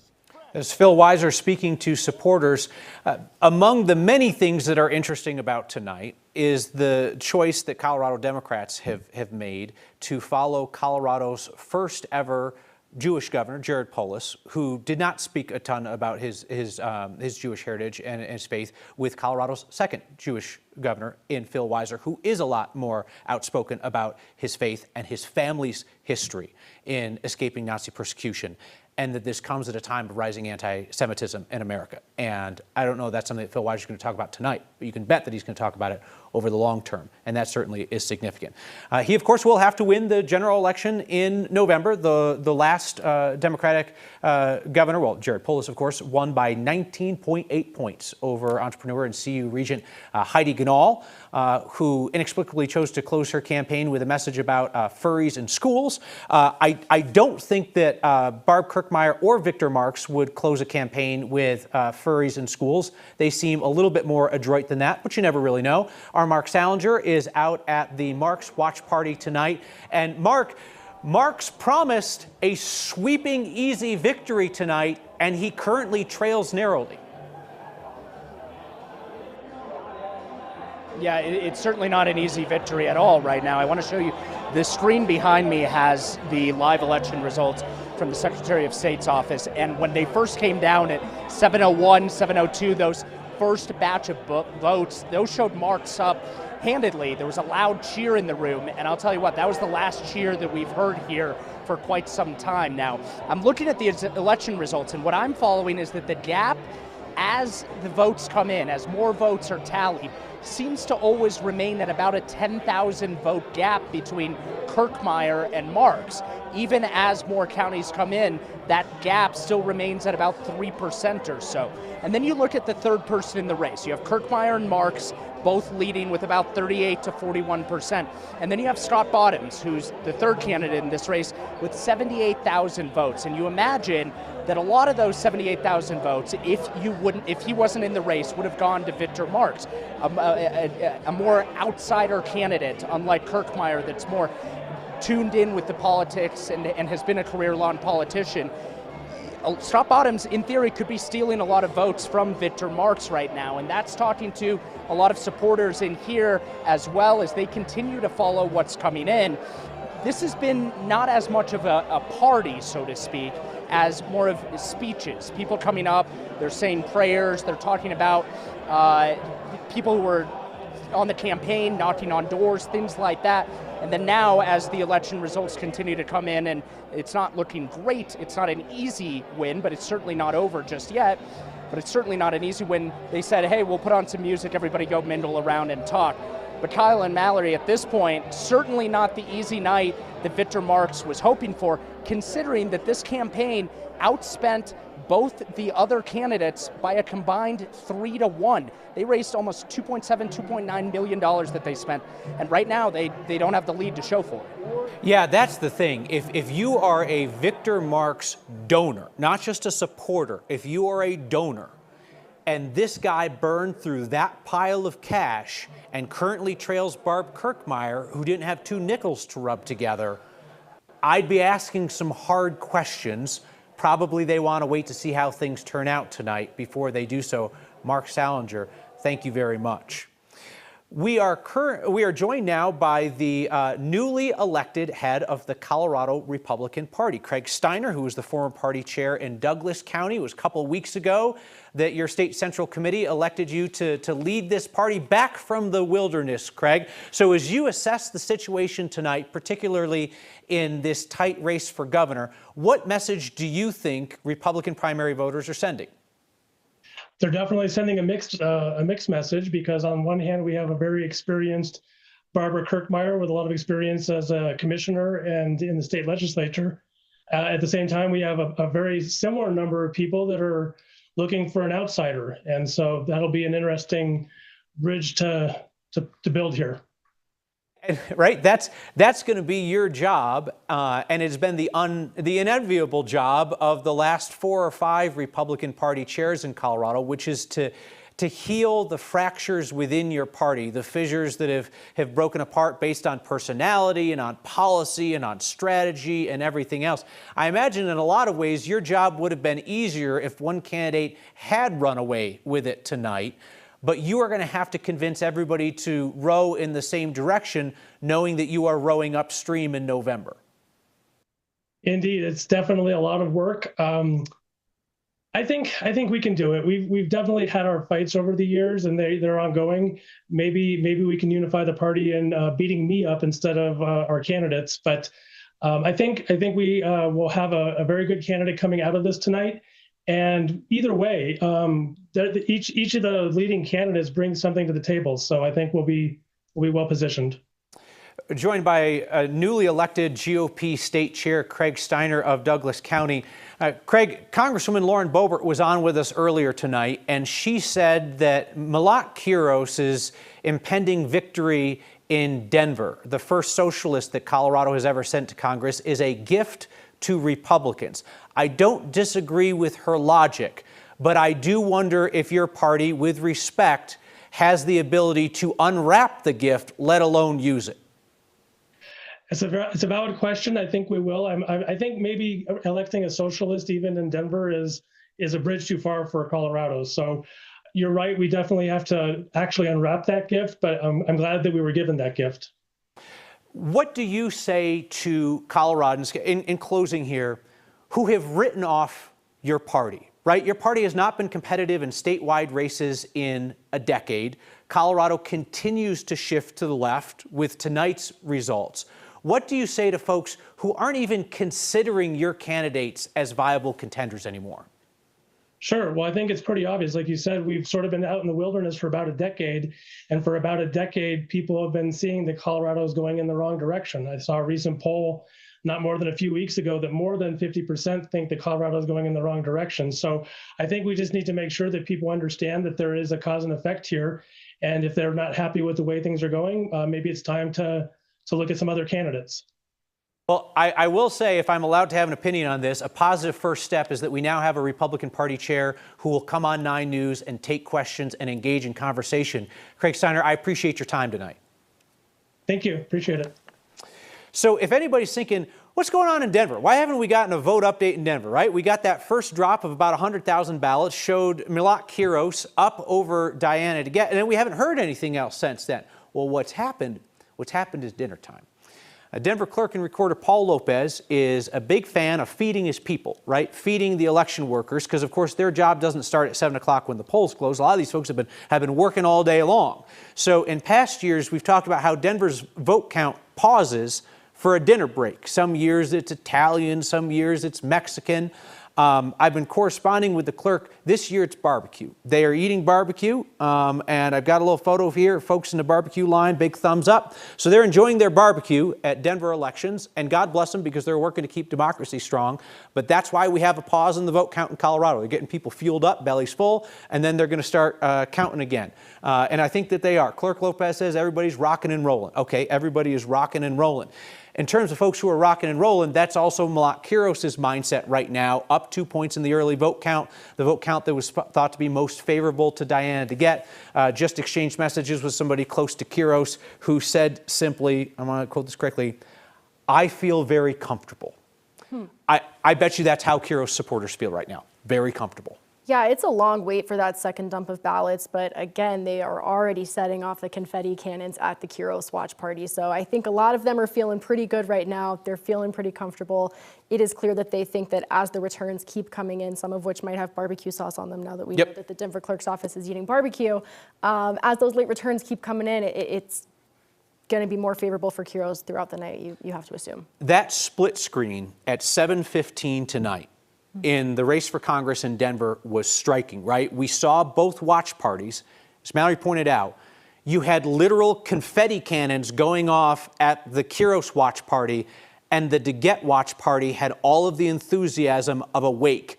And not like an Irish wake or one of those really entertaining ones, but the one for the person in town that nobody really knew and a few people showed up out of obligation, right? That was the level of enthusiasm. And that has been what we've seen all night tonight. Because if you're DeGette's camp, how do you make a case that she is likely to somehow close this gap? You have to make the case that voters are going to behave in a strikingly different way than they have behaved in recent years in Denver. And if there's any case for that this year, it's that they're behaving in a different way prompted by Malat Kuros' energy, not Diana DeGette's energy. There's something to behold. People around the country are going to be talking about this tomorrow. Some of their conclusions may be right, some of their conclusions may be wrong, but Denver, Colorado is going to be the talk of political circles across America tomorrow. They're probably not going to be talking about Steve Steger's reporting from Barbara Kirkmeyer's headquarters, not because Steve isn't a great reporter. He's a tremendous reporter. He was the one who told us earlier that I'll be talking about it tomorrow. her watch party area is connected to a dentist's office, which I think is a first in Colorado politics. But the fact is, if she's able to pull out this win tonight, she has an uphill climb against Phil Weiser in the general election. But what are you hearing from folks there, Steve, about why Victor Marx's Christian revival movement in Colorado did not deliver the overwhelming victory that he promised? They're basically saying that people want traditional. They want to go back to the way that the party kind of used to operate to try to have a chance to move forward and compete against a Phil Weiser. I will say there are a lot of people in this room who I've talked to tonight who say they like the idea of a Barb Kirkmeyer versus a Phil Weiser more than they would have liked the idea of a Michael Bennett versus a Barb Kirkmeyer. So that's relatively interesting. By the way, it's a brick oven pizza place connected to a dentist's office that says on the sign outside, open and affordable dentistry. It's one of the most interesting buildings I've ever seen, and I've been out here in Hudson quite a bit. I will say there's cautious optimism in this room right now. It was very interesting. You talked about the gift that was given to this party with the Kiros results out of Denver. I will tell you that when those results first came across the screen here at this party, it was one of the first cheers that we heard of the night. They know that this is something that they might be able to use potentially with the Barb Kirkmeyer. If she were to win in this race, they might be able to use it as some ammunition moving forward. We haven't heard from her. I will say I was watching Mark Salinger's shot a little bit earlier from the Marx headquarters. Very fancy there. This is a much more kind of fiscally conservative setting inside this pizza place. Smaller crowd, kind of family friendly. The grandkids are running around. They're ready for something to happen. All right. Steve Steger, thank you. Let's get right to our Spencer Soisher, who is at Malat Kuros' watch party. We got new ballots out of Denver within the last couple of minutes, and Malat Kuros has extended her lead to 4.5 percentage points over Diana DeGette. There is no race call from the Associated Press or NBC News. I would just say, Spencer, good night, folks. Yeah, I think the people here have called the race. When that second drop came in, it was bonkers in here. And I'd say it was bonkers in here as it is bonkers in here. I'm going to try and get out of the way. I don't, like they always call it an election night watch party, right? This is a mosh pit. I've had to switch from the big headset that I was wearing to the little AirPods because it's too warm in here. And this is actually close to a dentist's office as well, so that's no excuse for a bad party. But these people certainly think they won, and when that extension happened, more confetti cannons. I don't know how there are any confetti cannons left, but there's a lot of confetti in this room. You know, Spencer, have you talked to anybody there tonight who thinks that this sends a particular message outside of this race? We know that that's how it's going to be interpreted, right? Through the national lens around Democratic Socialists taking power in various cities around the country. What are folks in the room saying? I think it's a mix. There are some people who are like, no way. Like, this was kind of a pipe dream when I started to get interested in this campaign. And then there are the couple people from their campaign that think this is part of a movement. This is what the people want. People are tired of the status quo, the Democrats that are currently running the state, or the Democrats that are currently involved in Washington, D.C., and they think that this is part of that revolution. Yeah, I just can't help but think that tonight is the night that Diana DeGette retires.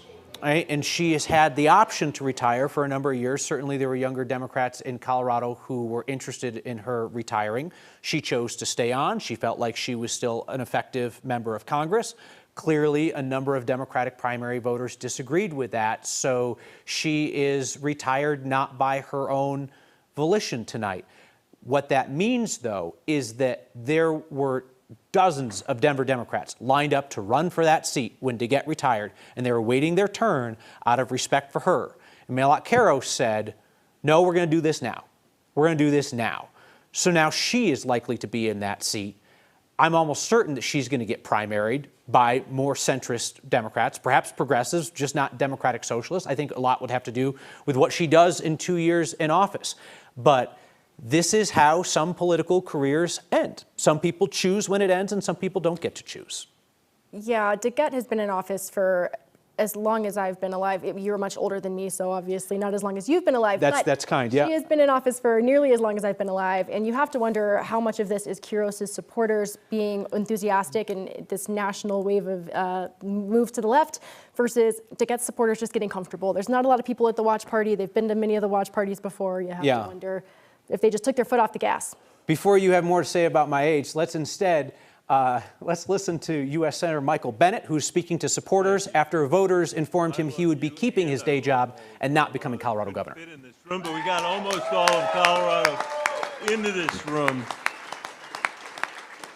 I called Phil a short time ago, and I congratulated him on his victory and committed to remain a partner in the work ahead for our great state. Please give him a round of applause for the extraordinary race that he ran.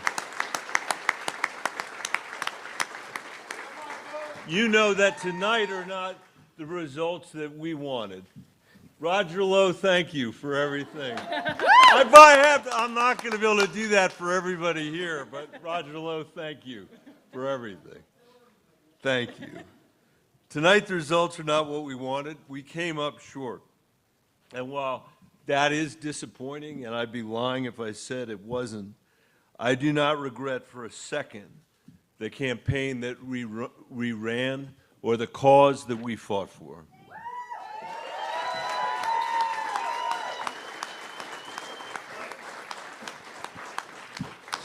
Sometimes the harder path is the right path, even where it doesn't lead where you had hoped. I want to thank my campaign team led by Nellie Moran.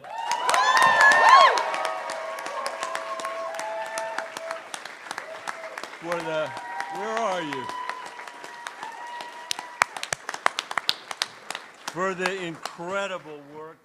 U.S. Senator Michael Bennet giving the first concession speech of his career. He worked in business. He was then the chief of staff to then Mayor John Hickenlooper in Denver. He became the Denver school superintendent. Then he was appointed to the Senate and has not lost a race since, primary or general. So every politician, right, has your concession speech, has your acceptance speech. He gave a concession speech for the very first time in his career. We are seeing a fascinating night in Colorado politics, in a state that frankly has not gotten a lot of national attention on the political sphere as we've become a more reliably blue state.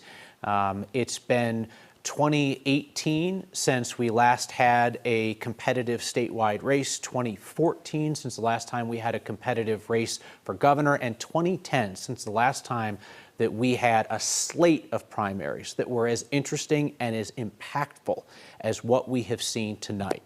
If you're just joining us, Kyle Clark alongside senior politics producer Mallory Harris, let's walk through what we are seeing tonight top to bottom. Obviously there in the governor's race, Democratic nomination goes to Phil Weiser, the Attorney General, with the come-from-behind win in this race and an astonishing 10-point win.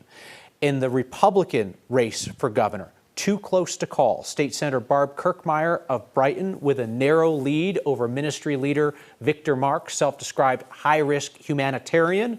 If you know him, it is likely through one of two venues. It's either through his revival-style campaign around Colorado, or it's the clip of me and him on the John Oliver show where I asked him how many people he killed and he wouldn't tell me.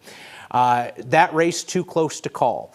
The Democratic race for Attorney General, no surprise, goes to Jenna Griswold. The Secretary of State easily defeats three others in a four-way race in which the interesting thing to me, Mallory, is that nobody broke away from this field. Doherty, Seligman, Doshi, right? You got Boulder DA, progressive workers' rights attorneys, former federal prosecutor, all end up in a clump, and Griswold nearly passes 50%.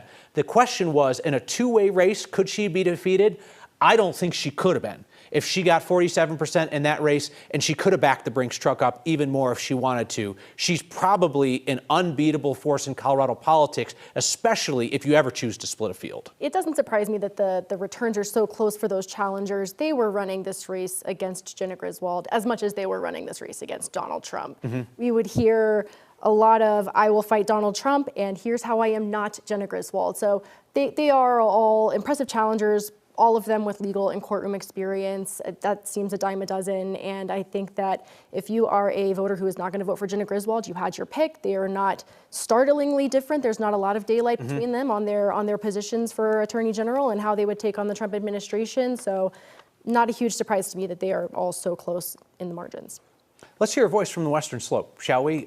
State Representative Elizabeth Velasco joins us. She represents the area around Glenwood Springs and in Garfield County. First off, Representative, I would just say I know the thoughts of a lot of people around Colorado are with your community. The firefighters who were killed in Western Colorado were based there in Rifle with a crew, and I know that obviously the fires are to the west of your district there in Mesa County, but there's a lot of concern for folks around the state, for the firefighters who are living and working in your community and trying to keep people safe. Yeah, thank you so much. And as the chair of the Wildfire Matters Committee, we know that the climate change is here and we have a fire year, not a fire season anymore. Rep. Velasco, what do you take out of the results tonight? I think it would be fair to say you describe yourself as a progressive Democrat. Colorado looks like you're going to send a Democratic socialist to Congress for the first time. It's very exciting. I think when I talk to people about Colorado, we are a blue state. We are not purple. And I think that, I thank the people that were in power and that helped us get to a blue state. But this is the time for putting workers first, for having people that are like us in government and not more millionaires and billionaires. How do you think a likely Governor Phil Weiser will be different to deal with at the Capitol than Governor Jared Polis? I'm very excited. I endorsed Phil Weiser for governor. And, Phil has been at the AG's office helping us make sure that our legislation is enforceable, defendable, and constitutional. So I trust that he will be a good partner. I hope that he is not as in the weeds with us as Governor Polis was, but that he's more of a support because we all have the same goal of standing up to Trump and making sure that we can all thrive.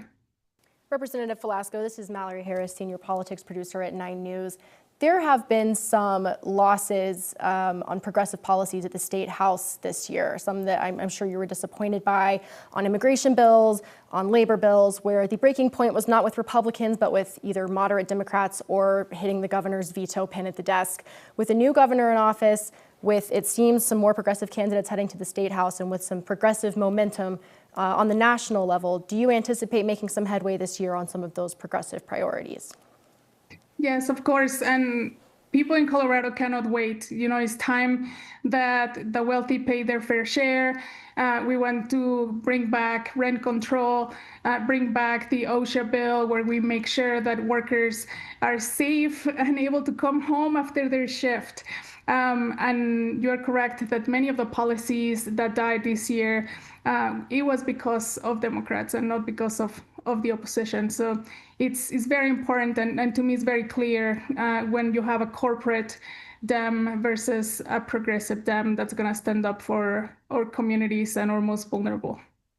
You represent a district that is very ideologically diverse, right? It stretches from Aspen to Garfield County.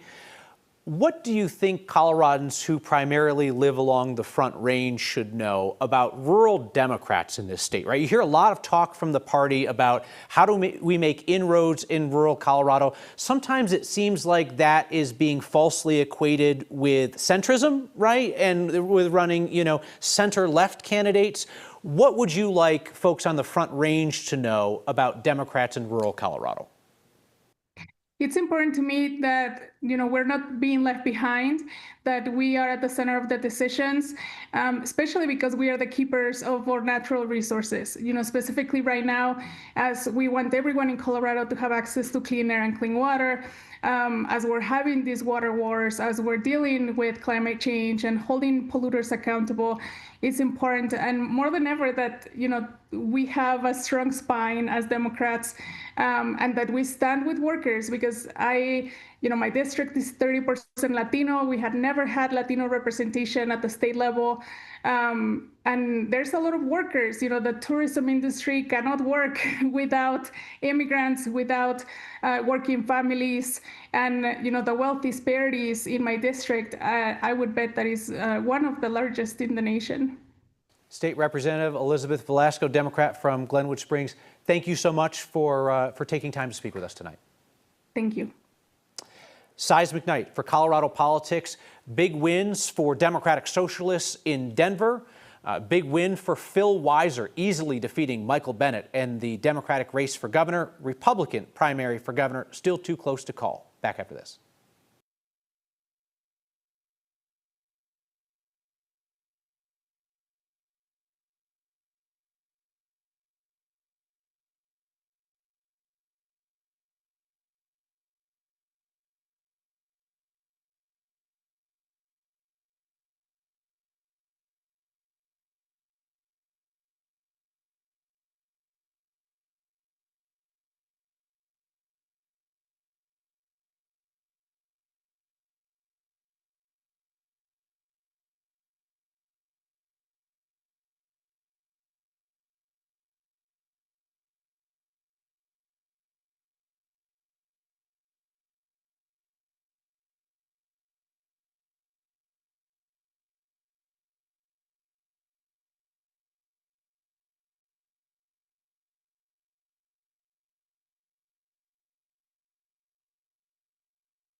Welcome back. I've put on a tie. As the night goes on, the bosses want us to get more serious and formal about these things. So I didn't bring a tie, to be clear. No more jokes about me, okay?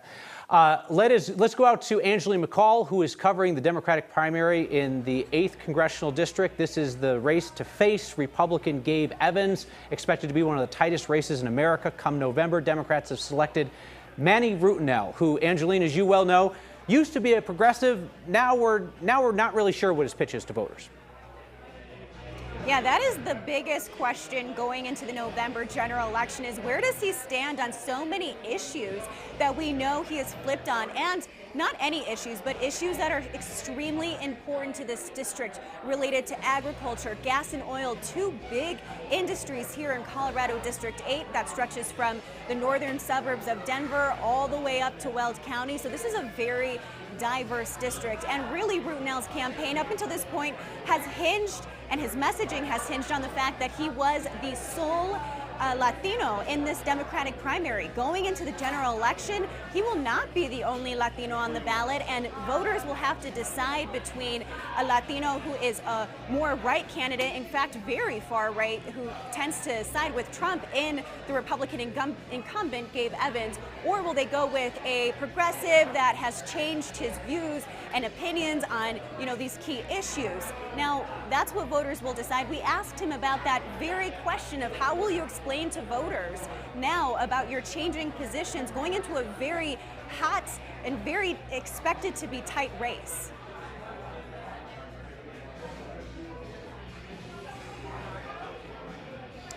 So sorry, I thought there was going to be a sound back there. Forgive me. But yeah, other than that, here at this celebration, really, there has not been much activity. The most activity we've seen in the last 30 minutes has been excitement over the World Cup, goals for Mexico as the game has been on, which is very indicative of this particular district. 40% Latinos here, and so they will be really the key as part of this decision in November. Kyle? Yeah, no, that Venn diagram tracks. Yeah, I got that. Watch some election results. Watch a little, football. Yep. Okay. Yeah, I get it. Angeline McCall reporting. Angeline, thank you.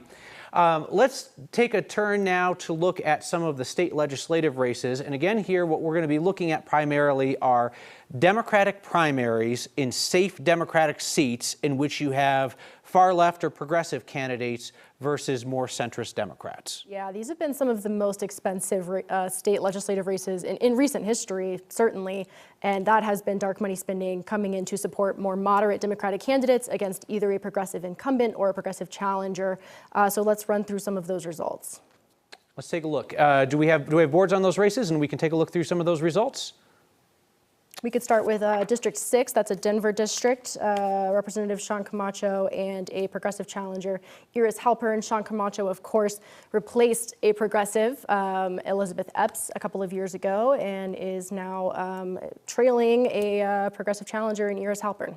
So Sean Camacho, former Republican, now Democrat, but running as like a progressive Democrat. Iris Halpern, to her left, as you pointed out, Elizabeth Epps, firebrand leftist, used to represent this district, had a very difficult time in the state legislature, kind of relationally with people, and she was out quickly. And now you've got a straight down the middle divide in that district. Northwest Denver, for State Senator Julie Gonzalez's seat, there's also a very tightly contested primary in that race. She was Democratic Socialist aligned left, even if she wasn't officially DSA. And the question for voters was, did they want to pick somebody who is in her mold or perhaps move a bit back towards the center? Yeah, I think you're talking about District 34, Senate District 34, that is a Denver seat. Again, a progressive candidate pulling ahead of a more establishment candidate. It seems like our graphic has got a typo on it that is Andres Carrera, an establishment Dem who has worked for Governor Jared Polis and I believe Mayor Mike Johnston as well. That's an overwhelming win for Chile. That is a handy progressive win there. Yeah, so that is a district that has been represented by someone who is more associated with Democratic Socialists, will continue to be. That was a very, very expensive race. As you point out, a number of them were very expensive. That was a particularly expensive race. So what do we have when we kind of step back, look at the big picture, right? We have Phil Weiser coming in likely as governor, because again, Republicans have not been competitive in a number of years in a race for governor. Colorado has elected one Republican governor in 55 years. Folks can keep emailing me upset about that. It doesn't change that fact, right? But the fact is that Phil Weiser is on track to be Colorado's governor with a 10-point win over Michael Bennett tonight. He has signaled that he will be more friendly to progressive legislation than his predecessor, Governor Jared Polis. And you will have potentially more progressives in the state legislature as well. So there's no way to describe this other than a step to the left in Colorado tonight. Yeah, absolutely. Even as the state legislature has moved to the left in recent years, they have hit reliably a roadblock at Governor Polis's desk. He has been very involved. We've heard from a lot of state lawmakers in negotiating to get bills to a more moderate position. And if they do not get there, if they do not align with business interests, large property management companies, things like that, Governor Polis is not afraid to veto. Set his own personal veto record this year. So to see Phil Weiser come into the governor's office and during our gubernatorial gubernatorial debate, he made it very clear he would sign a lot of the bills that Governor Polis vetoed. We have heard state legislators say time and time again this year, we'll run this bill next year when Governor Polis is not in office. So with those state legislative wins for progressives, it appears we're seeing, and Phil Weiser in the governor's office, it is, I think, an undeniable slide to the left on the state level. And if Malat Kuros holds, obviously a slide to the left nationally as well. Let's talk about Colorado's 3rd congressional district. So this is the Western Slope, and this is Southern Colorado. This is Congresswoman Lauren Boebert's former district before she moved across the state. This is the district that's currently represented by first-term Republican Jeff Hurd. Hurd is somewhat of a walk on the mild side. He's not necessarily a moderate Republican. He just is not an active flamethrower in the Boebert mold. He was endorsed by President Trump, who then got mad at him and unendorsed him, and then re-endorsed him because it's Donald Trump. But Jeff Hurd handily wins a Republican primary against Ron Hanks. If you're like, man, Ron Hanks, that sounds like a familiar name, right? Yeah, he ran for U.S. Senate in a Republican primary, which he lost. And he's a MAGA election denier, hard right kind of guy, and Jeff Hurd 2-to-1 winner in that race. His Democratic opponent in November, Jeff Hurd's Democratic opponent, will be Dwayne Romero. Dwayne Romero getting a 10-point win over Alex Keloff. Interesting dynamic here. Alex Keloff is like an IT executive from Aspen who's been in the race for a very long time. Remember, you had Adam Frisch, who ran 2 straight cycles for Democrats in Colorado's 3rd congressional district against Lauren Boebert, almost scored the upset win against Boebert, ran again against Hurd and lost. He didn't run for a 3rd time. Keloff gets in, raised a decent amount of money, but didn't really light anybody on fire. Dwayne Romero got into the race later. He's a small business owner. He is a veteran. He got into the race late, saying, let's shake this up and go in a different direction if we want a chance against Hurd. He will be the candidate against Hurd. Hurd will be favored to hold that seat. There will be Democrats who say, if this is a crazy wave year, right, if it's an enormous blue wave year, yeah, Jeff Hurd could be in trouble. Potentially even Jeff Crank could be in trouble in Colorado's 5th congressional district down in Colorado Springs. But that's more of like a Democratic pipe dream kind of year. The 8th, that Gabe Evans seat, is the target for Dems. Yeah, the 3rd district a couple of years ago in that Adam Frisch, Lauren Boebert cycle was a seat that Democrats clearly saw as competitive against a firebrand like Lauren Boebert. I don't know that it's competitive when you have somebody like Jeff Hurd in office who is not scared to break with Donald Trump. I think maybe a seat that could be comfortably held by a more moderate Republican. That 8th district is going to be, like you say, one of the most competitive districts in the nation. A lot of big money going to flow into that. In the last election cycle between Yadira Caraveo and Gabe Evans, that was, came down to a slim margin. Same thing when Yadira Caraveo ran against Barb Kirkmeyer for the seat for the first time. So that is a race that reliably comes down. It is a toss-up to a slim margin, and I'd be surprised to not see millions of dollars nationally and locally flow into that race. Mm-hmm. We're going to hear a lot in the coming hours and days about the progressive far-left wave in Colorado tonight. It's important to remember, right, John Hickenlooper, untouched by that wave, right? The race for governor doesn't quite break down along those lines, but still undeniably a very strong night for progressives in Colorado. Our coverage rolls on 9 News at 9.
It is primary night in Colorado. We're glad you're with us. I'm Alexandra Lewis. And I'm Kyle Clark. This has been a night of big wins for progressives and Democratic socialists in Colorado tonight. But we begin with the race most likely to impact the lives of Coloradans across the state, and that is the race for governor, specifically the Democratic primary, in which Phil Weiser, a long shot at the start of this race to U.S. Senator Michael Bennet, has pulled off a stunning 10-point victory tonight. This was over early. In the GOP race for governor, we currently have a too-close-to-call race between State Senator Barb Kirkmeyer and Ministry Leader Victor Marx, who pronounced that he was going to run away with this thing tonight as he promises a Christian revival of Colorado. That's not happening, and it's not clear who is going to become the Republican long shot in November. What America will be talking about tomorrow is the race in Colorado's 1st congressional district, in which Coloradans are poised to send the first Democratic socialist from this state to Congress. DSA member Malat Kuros holds a 4.5-point and growing lead over Diana DeGette, who has held that seat for 29 years. Ever since the Democratic legend Pat Schroeder left Congress, Diana DeGette has been in that seat. Malat Kuros, first-timer in politics, 29 years old, said that DeGette has been ineffective, and the message appears to have been resonating with Democratic primary voters. Joined now by Democratic nominee for governor, Attorney General Phil Weiser. Attorney General Weiser, congratulations on your win tonight.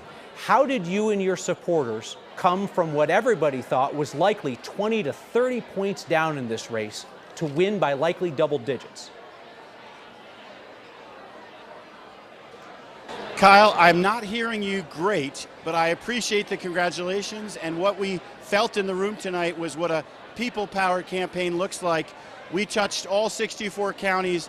The people of Colorado got to see our commitment to fight for them, and the results we're seeing tonight is truly inspiring. Attorney General Weiser, it is likely that Colorado is going to send a Democratic socialist to Congress. That is certainly not your brand of politics. What do you think about that being part of Colorado Democrats' big tent now?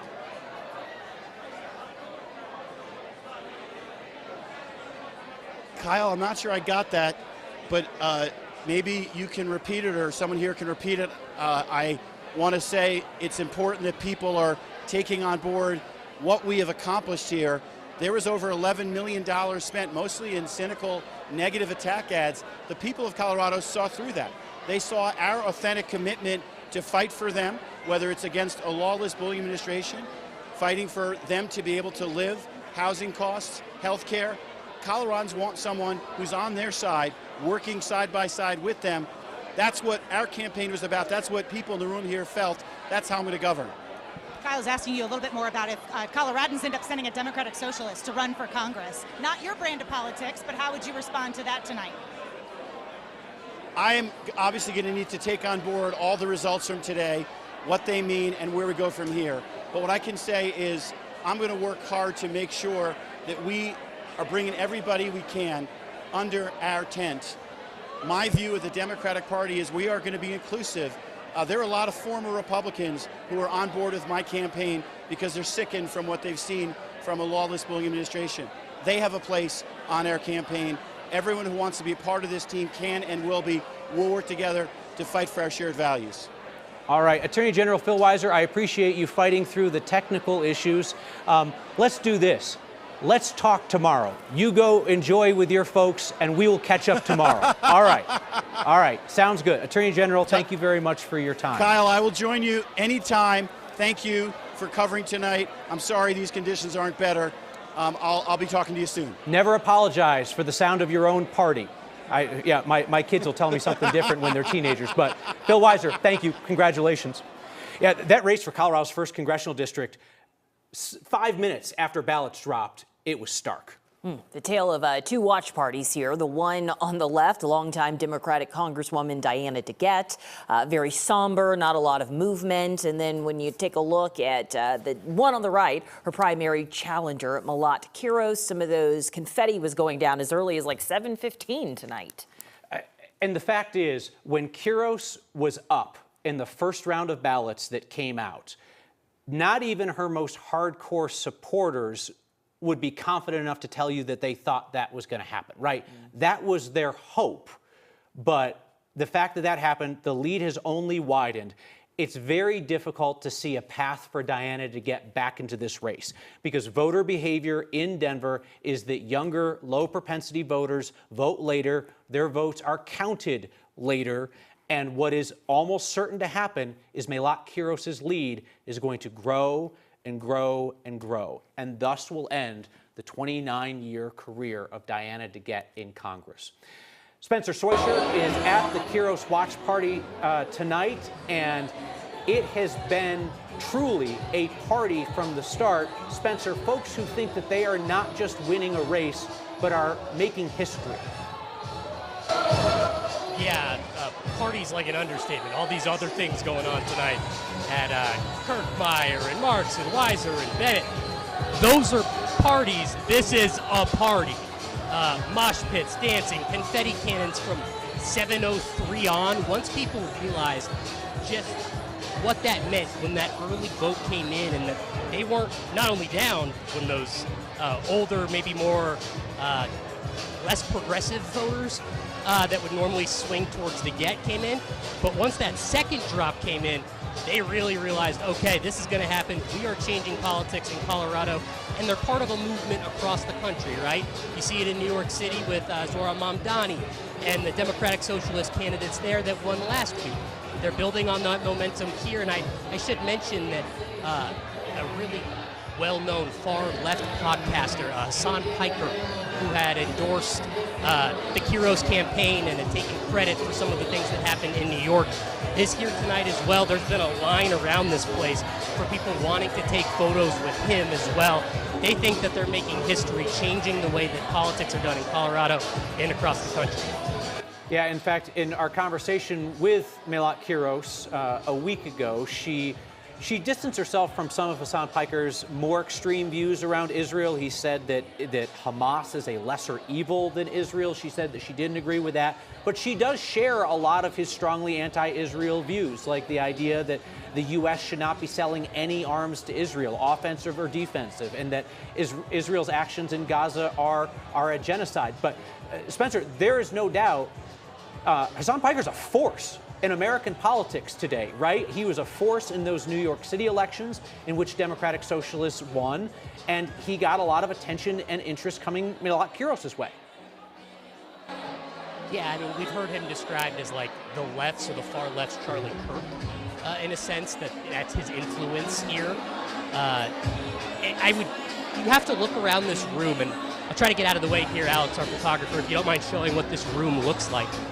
These are younger people, the voters that the Democratic Party has been trying to get to show up to elections. They certainly showed up to this one, it appears. This room probably doesn't look the same as Diana DeGette's room would have looked tonight had that been a successful watch party.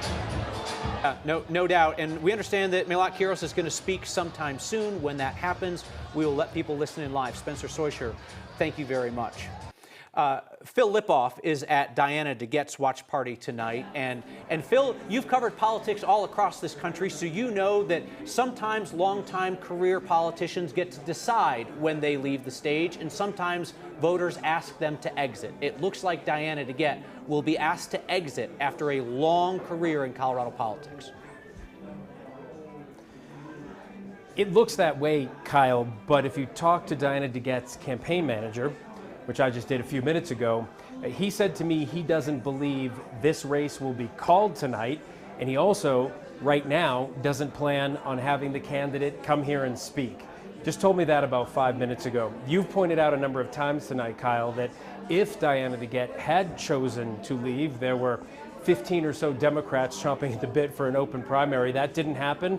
Malat Kuros came along, and we have what we have tonight. I wanted to tell you about one interesting conversation I had with a longtime supporter of Diana DeGette's. The man is probably in his early 70s, been a supporter her entire career, actually took part in some of the campaigns, and we were having an open and honest conversation about what's happening tonight with the vote count, and he said he doesn't feel good about it. He is waiting to see more results come in, but this is what he said, Kyle. I thought this was kind of poignant. He said, I know a lot of younger people, he was saying younger than himself, who have voted for Diana DeGette at least once, if not more, who chose not to vote for her this time. Now that is what is happening tonight. You just saw Spencer talk about mosh pits and confetti and dancing, and we have here what you see behind me. There are about 24 supporters here, I think. It's a very somber mood, and as I just mentioned, the campaign manager doesn't believe this race will be called tonight. I'm not sure that's the case, but he did go on to say that right now she doesn't have a plan. Diana DeGette doesn't have a plan after 30 years in Congress to come here and speak to the supporters who are here tonight. Kyle. Wow, interesting. You know, Phil, you will also hear people say, who support Kiros, that it's not about age. Kiros was endorsed by Senator Bernie Sanders, who's older than Diana DeGette. They'll say it's not about age. They say that it's about effectiveness. And the question is, did Diana DeGette get too comfortable in that seat? No longer visible enough because she had not had a serious challenge in decades? And did Democratic voters, like the person that you talked to, the anecdote that he was passing along, just become disenchanted with her? And Kyle, I actually asked that same supporter who has donated to her campaigns. I was a treasurer at one point. He's supported her for 30 years. I asked him that exact same thing. I said, do you think she got complacent after 29 years in Congress? And he pointed out, as you have this evening, that she's never really had a primary challenger, a serious primary challenge like this. And I mentioned that, you know, she almost didn't even get on the ballot. And he said, yeah, that was when we first understood that perhaps the campaign, perhaps the candidate was taken by surprise, that basically she perhaps wasn't ready for what was coming. I asked him that exact same question, and again, that's what he said. With a long face, knowing how this night is progressing, waiting for the 10 o'clock ballot drop, as is the campaign manager. And Kyle, you may have some numbers that I don't have. They may have some internal numbers, but again, he doesn't believe this race will be called tonight, even after everything we've seen to this point. I think I understand that perspective. There's a difference between a race being over and a race being called, and it probably will be too close to be called tonight, but it would be tough for somebody to outline a logical path for DeGette to win. Phil Lipoff, thank you.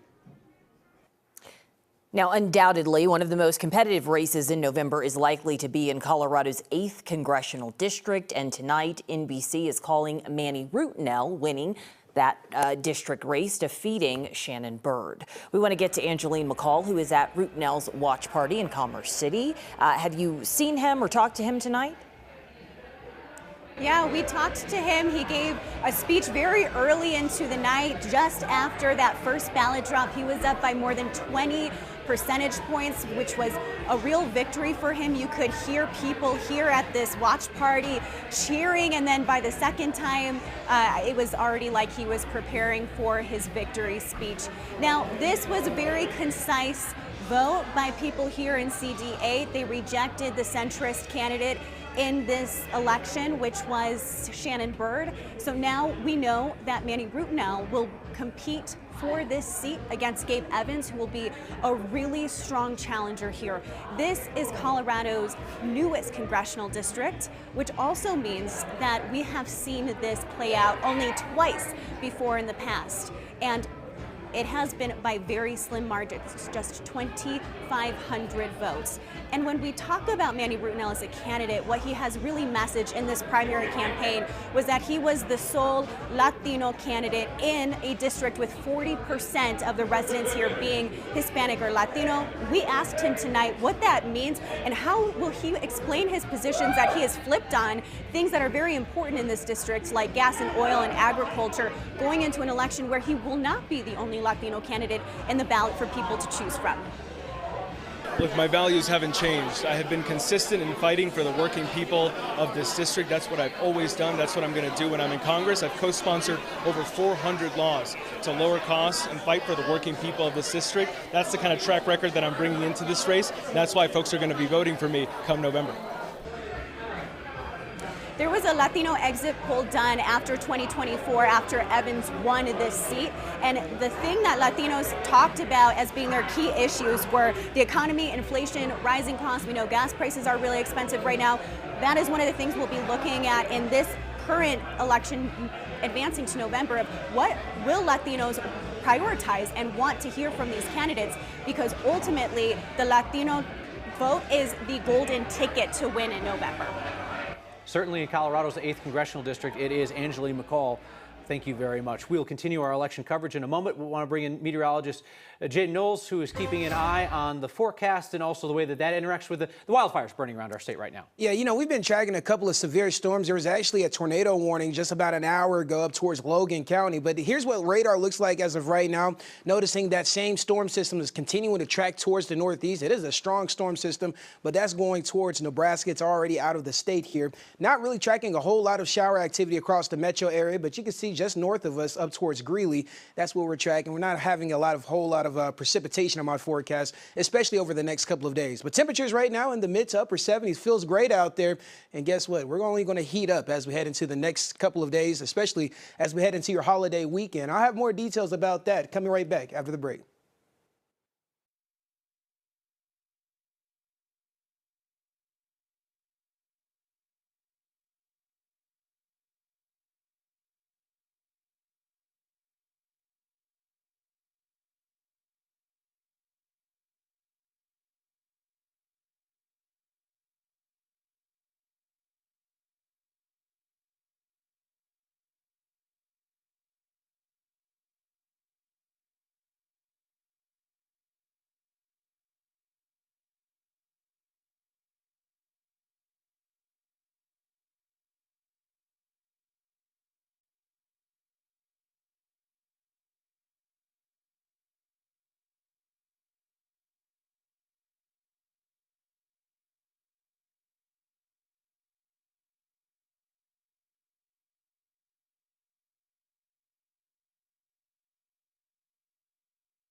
On primary night, the other big story in our state is the wildfires burning throughout. Many residents in Beulah and Rye had to move fast when evacuation orders came down. Some of those families along the Pueblo-Custer County line had to make tough decisions about what to take with them. 9 News reporter Rachel Krause is along now. And Rachel, for some that meant pets left behind. Yeah, a number of neighbors living near the Aspen Acres fire had only minutes to grab what they could. For Amber Bartowitz, she said they could feel the heat from the fire as they left, and they struggled to wrangle one of their skittish cats who was scared, squirming to get away. It was panic like no other. Beulah is home for Amber Bartowitz, a home she's watching from miles away in Pueblo West. I mean, last night especially was bad because once it got dark, we can look off the deck and literally see the flames. Amber and her family are no stranger to fires, but Aspen Acres moved fast Monday morning, sending them scrambling to grab what they could. It got to the point where, like, we have to leave now. She and her husband packed their 11-year-old daughter and fire-safe box with documents. They grabbed their 2 dogs and wrangled 5 of their cats. And Bones, we just had to leave her behind, so we opened our window for her, so if she needs it, there's an escape route. But, you know, the fire is basically a road over from our house. And I know that we can't get in there to go look for her. It's such a hard decision. We love our animals, so it's just really hard. The Aspen Acres fire has burned more than 28,000 acres, destroying more than 150 structures in Pueblo and Custer counties, including more than 50 homes. We're hopeful that all of our neighbors are okay, that nobody dies, and we are so, so grateful to those firefighters. And we're praying. They saved our town a couple times before, so we're hoping they do it again. With hot days ahead and the fire still burning, all Amber and her family can do is hope. We're really just in that terrible waiting game to see if what's left of our town is going to make it. Amber's been putting out photos of her cat Bones, hopeful that if she can get out safely that they can bring her home. She says she's really grateful to the firefighters who are out there risking their lives, many of them volunteers, hopeful that they can get this fire put out safely. Rachel Krause, 9 News. So the Republican race for governor is too close to call right now between State Senator Barb Kirkmeyer and Ministry Leader Victor Marx, who had promised a sweeping victory, said he was the overwhelming frontrunner. Well, not so fast, my friend. Kirkmeyer speaking now. Let's listen.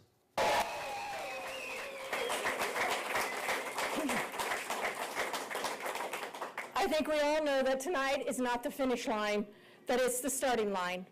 And I got to tell you, I look forward to debating the future of Colorado, of our state, with Phil Weiser. I'm looking forward to those debates.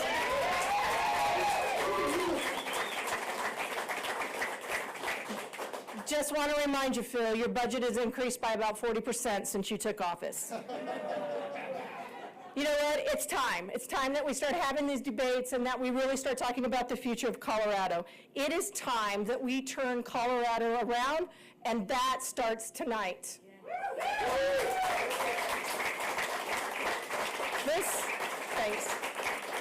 This campaign is not about one person. It's not just about me. It is about all of us. It's about the families who feel like they've been left behind. The small business owners, like the small business we're in tonight. You know, people are like, why are we meeting in Hudson? So, well, first of all, I wanted everybody to have to drive up here on the roads in the state of Colorado and feel that bumpy ride, right? But we're meeting in Hudson, Colorado because this is a strong small business in this community that supports this community, and this is what I've been fighting for as a state senator and as a county commissioner during my 26 years of public service. People like you guys who have run this business, who have opened up your arms to the community and to me, thank you so much. But that's why we're here. But it's about small business owners who are doing everything they can to stay afloat. And the workers who keep seeing more of their paycheck disappear. Dang it, we should have gotten that bill passed that cut overtime taxes, but the Democrats wouldn't even take it to a vote. Yeah, exactly. That is State Senator Barb Kirkmeyer not declaring victory in the Republican primary for governor, but saying that she is optimistic. A note about that, right? Some politicians will declare victory when it's close. Some politicians, Donald Trump, will declare victory when they've lost. Barb Kirkmeyer has a history of not claiming victory when she doesn't think that it's there. Case in point, she ran for Congress against Yadira Caraveo in Colorado's 8th Congressional District. That race was too close to call, and while it was still too close to call, she said, nope, I don't have it. It's not me. I know where the rest of the votes are coming from. I don't want to prolong this. I don't want people to think it's some rigged election. She didn't play that game. And she said, nope, I concede, not my race. So the fact that she's out there speaking in these terms suggests more than just a typical politician's like optimism that it's close and they're going to win. She likely would not do that if she didn't think that she was eventually going to win. She's confident that she's going to take on Weiser, as she said. And the interesting thing is, right, 10 or 20 years ago, a Republican like Barb Kirkmeyer on the Republican ticket for governor in Colorado would have meant a really competitive race. The question is, will that still hold now in Colorado when Donald Trump is toxic in this state and the Republicans have not been competitive? Victor Marx, trailing slightly in that race, is speaking now. We've ran a campaign that has inspired thousands, tens of thousands. It's incredible. We have stood up against the establishment. Remember, the RNC chair said, well, one of the things you have to do is to unite the party. And I did. Both of them against me.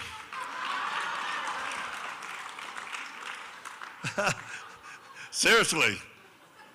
When you have two other candidates saying, if he wins, we will not support him. But that is their strategy to make people go, my gosh, well, if they're not going to support him, then how can he win? Look, we've already won already. I'm telling you right now,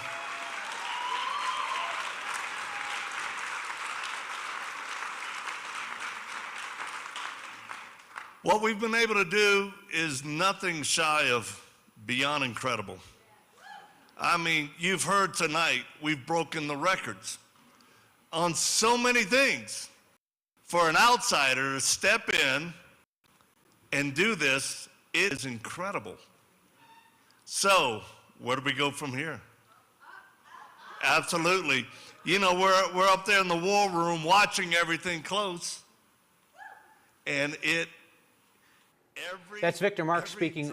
With all honesty, I've covered politics here for almost 20 years. I don't know what he's talking about with the breaking the records and the this and the that. I mean, what he did was he raised an astonishing amount of money and is currently trailing somebody who could barely raise any money. So if there's a record for that, you wouldn't think he would brag about it at a campaign night event, but I don't know what the record is otherwise. So Victor Marx is speaking with his wife Eileen, who's been at his side without the campaign.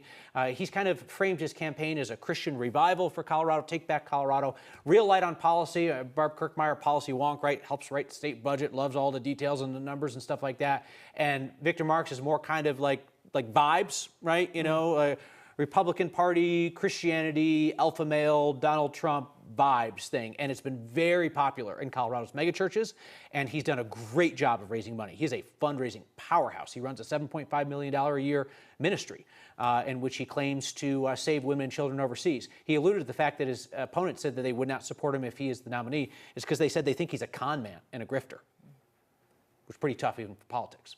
We'll be right back.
Well, welcome back, everyone. We have had a crazy weather day, really, tracking some severe storms over towards the eastern plains, as well as the wildfires that we've been tracking. As of right now, though, I mean, things are starting to become quiet. We're still tracking that storm moving on out of the state that was capable of producing one tornado warning, but nothing on the ground, so that's great news there. And we're still tracking some isolated showers just south of Greeley. That's continuing to track towards the northeast. Next 12 hours, temperature-wise, I mean, as we head into tomorrow morning, really going to be a warm start, talking about the upper 50s as well as the low 60s. And guess what? Another hot day is on tap. 90 degrees is what we're forecasting here in Denver. The upper 90s further southeast, and then 70s and 60s across the high country. So like today, we do have that possibility of seeing some severe storms over towards the eastern plains. I'm talking about well off towards the southeast, Lamar and Springfield. They got in on the action today, and they're going to get in on the action as well as tomorrow. But little to no precipitation in my forecast for us across the metro area. That smoke forecast will continue to worsen as we head into tomorrow and, of course, the next day. So we're still tracking these wildfires. Hopefully the firefighters can get some containment on them. But the rest of my 7-day forecast staying hot, hot, hot. 95 degrees on Friday, 92 for the 4th of July. Jaden, thank you. So some candidates who lose on election night are told you're fired by the voters, and some are told, you know, we don't want to hire you for this job. Tonight, U.S. Senator Michael Bennet was told by Democratic primary voters in Colorado, don't quit your day job. He remains U.S. Senator after losing the race to Phil Weiser tonight in the Democratic primary for governor. Our politics guy, Marshall Zellinger, was at the Bennett Watch event. Was it ever a party, Marshall? I don't think it wasn't really a party. I mean, it was boisterous for a while. The alcohol started flowing early. I'll say the busiest it got in this room is when Michael Bennet came out to concede. People were still upbeat. I mean, it's like a tie, perhaps, in soccer. We've got the World Cup feel. When you lose the race, but you still have your cush U.S. Senate job to fall back on. So that's kind of nice. This room has cleared out since. Michael Bennet did give the concession speech after reaching out to Phil Weiser. Right now, I'm told he's talking with campaign staff. We're still hopeful we can talk with him. At his concession speech, he talked about disagreements with Weiser, though there weren't that many in the campaign, but I think he was alluding to how he can then get behind Weiser moving forward. We have had our disagreements. That's obvious to anybody who's been watching this race. And no doubt we will have healthy disagreements in the future. But we agree on what the problems are. We agree on what our goals must be. And we all know that the future of Colorado depends on what we build from this time forward. He then finished that speech by saying everybody in this room should get behind Phil Weiser. I know, Kyle, there's a unity event by the Democratic Party on Thursday. I wish I could ask Bennett about how do you say you're going to be at a unity event when you're not sure who's going to win all the races, and we still know Congressional District 1 has not officially been called yet. That's a balloon popping in the background. It's so loud because this place is empty. I've never seen a place empty out so quickly after a campaign event. The signs are off the wall. The Bennett for governor, the podium is gone. The podium has left since we started this. It is gone. This place is a deserted island, but Bennett still gets to go back to Washington, D.C. Oh, they're all going over to Phil Weiser's party to tell Phil how much they like him and want to be his buddy. But I mean, like, Marshall, that was the dynamic of this race from the beginning. These guys were not political enemies, right? They had been longtime allies. They both just happened to run for governor at the same time. So then they had to accentuate every difference between them, and they had to sling mud at each other. But a lot of their supporters, too, were like, oh, I like both. I just prefer one for governor. So I'm not kidding. I bet you they went over to Weiser's party. It's interesting. I saw one that came from Weiser's party to come over here afterwards, but I know there were people that are like, wait, where's Phil at? Oh, that's a mile and a half. I got to go up the hill, the cash register hill. Maybe I'll make it. Maybe I won't make it. I guarantee you there are a few lobbyists that made it, if not some of the politicos here, that started at this party thinking one thing, trying to save face at the Weiser party. But yeah, this is unlike any event that I've been to because the reason I'm here, Kyle, I've been known as the harbinger of death on Twitter for being at the losing party. The reason I'm here is it's a story for Bennett, win or lose. The prophecy of me being the harbinger of death for campaigns holds this year. But Bennett, again, the consolation prize, you're still a U.S. Senator. People were hitting up Marshall on social media this week saying, where are you going to be? Where are you going to be? Because so many races have worked out that Marshall shows up and it's a bad night for you. which is too bad because you're a lovely fellow to spend time with, but it just doesn't often work out in people's favor. All right, Marshall Zellinger, thank you. We'll be right back.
You're going to hear a lot of talk tomorrow out of the national political media about the rise of Democratic socialists in the far left in Colorado and what an overwhelming victory they had tonight with Malat Kuros' likely win over DeGette, but it hit a brick wall against John Hickenlooper tonight.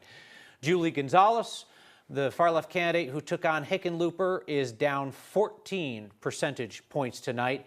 Hickenlooper, unlike DeGette, well prepared for a challenge, enormous war chest, and kept highly motivated challengers out of that race. Secretary of State race, Democratic primary, Amanda Gonzalez will be the Democratic nominee for Secretary of State to run Colorado's elections. Jeffco elections clerk with an easy victory over a state legislator, also from Jeffco, Jesse Danielson. Republicans are not likely to be competitive in this statewide election in November. Same with the U.S. Senate race, we should say. And in the race for Colorado's 3rd district Republican primary, incumbent Representative Jeff Hurd fends off a far-right challenge from Ron Hanks, who previously lost a U.S. Senate primary. Jeff Hurd was endorsed by President Trump. Trump then got mad at him for bucking him on tariffs, so he unendorsed him, and then he re-endorsed him. It's Donald Trump, but Jeff Hurd, a 2-to-1 winner over Ron Hanks. He will be favored to hold on to that seat, which was a swing seat when Lauren Boebert held it. He will face Democrat Dwayne Romero in November. Romero was a late entrant into the race, small business owner and a U.S. military veteran. And he took the nomination away from Alex Keloff, who had been in that race raising money for a long time, but didn't really inspire Democrats. So Romero gave him a choice. So it will be Romero versus Jeff Hurd to represent Colorado's Western Slope and Southern Colorado come November. And next, we have the race for Attorney General. This is GOP primary. This is El Paso County DA Michael Allen, who will be the Republican nominee. and he defeats David Wilson, who previously ran against him for county DA. You have to love the energy of David Wilson just following Michael Allen around and running against him for everything. If Michael Allen runs for HOA board someday, David Wilson will walk into the meeting and announce that he's challenging him. Michael Allen will be a long shot in the race in November against the Democratic nominee for Attorney General, who is current Secretary of State Jena Griswold. She handily won a four-way primary tonight with nearly 50% of the vote. A lot of Democrats talked about what would happen if candidates against Griswold had consolidated and run a one-on-one race, pointing out her reign of error as Secretary of State and her issues with leadership in that office. But alas, all four candidates stayed in the race, and that's what happens when you have a candidate with tremendous name ID, fundraising prowess, and not a lot of fundraising on the other side of the race. So Jena Griswold, easy winner, Democratic nominee for Attorney General. She will be the heavy favorite to win in November. Stick around. We have more coverage headed your way.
Thanks for sticking with us on primary night in Colorado. I'm Alexandra Lewis. And I'm Kyle Clark. We're going to give you a look at the most up-to-date results as they stand currently, starting in the race for governor. NBC has called the race for Democratic governor for Phil Weiser, the GOP race. Phil Weiser over Michael Bennet. As we take a look at the GOP side, Barb Kirkmeyer has a narrow lead over Victor Marx. As we move on to the House District 1 primary for the Democrats, Malat Kuros taking the lead early and holding on to it over 30-year incumbent DeGette.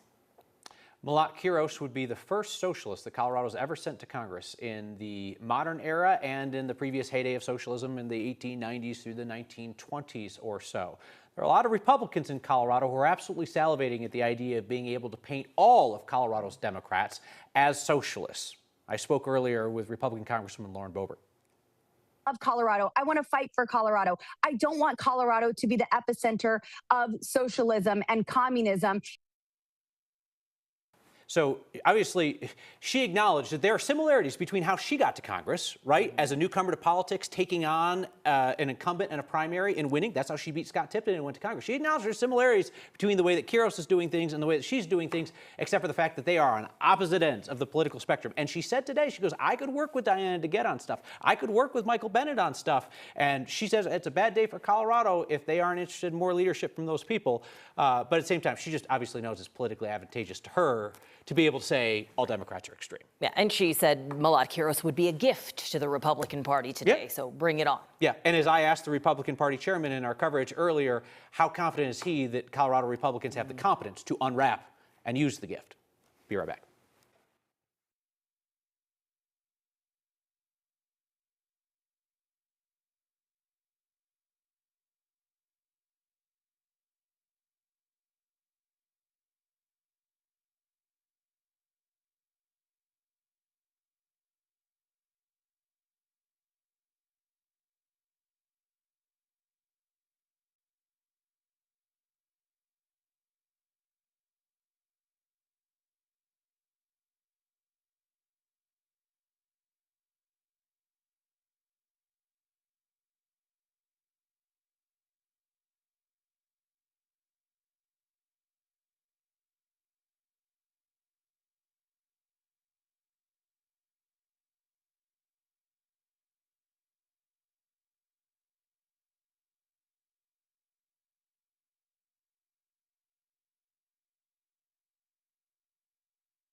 Well, welcome back, everyone. Your time now is 9:50, and we're starting to see these showers and thunderstorms continue to push on out of the state. If we take a live radar tour right now, you can see these stronger storms up towards Nebraska. They were responsible for giving Logan County a tornado warning. Luckily, there was nothing on the ground there. And then closer look across the metro area, we were lucky enough to see some isolated showers up towards Greeley. That's starting to dissipate as it tracks towards the northeast. But the next 12 hours, temperature-wise, I mean, we're still in the low to mid-70s as of right now. So as we head into tomorrow morning, temperatures still going to be on the warmer side, talking about the upper 50s as well as the low 60s. And guess what? Heating right back up to the 90s. 90 degrees here in Denver tomorrow, the upper 90s further southeast, and then 70s and 80s across the high country. Unfortunately, it's not really helping out with our fire concerns, but for the most part, we are still nice and dry as we head into this upcoming weekend with 95 on Friday and 92 on Saturday. We'll have more news and weather updates coming right back after the break.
Primary election night in Colorado, and it is one of the most interesting ones we've seen in years. We're glad you're with us. I'm Alexandra Lewis. And I'm Kyle Clark. Democrats have picked the presumptive frontrunner for Colorado governor in November in a runaway contest, and Denver Democrats are poised to send a Democratic socialist to Congress for the first time.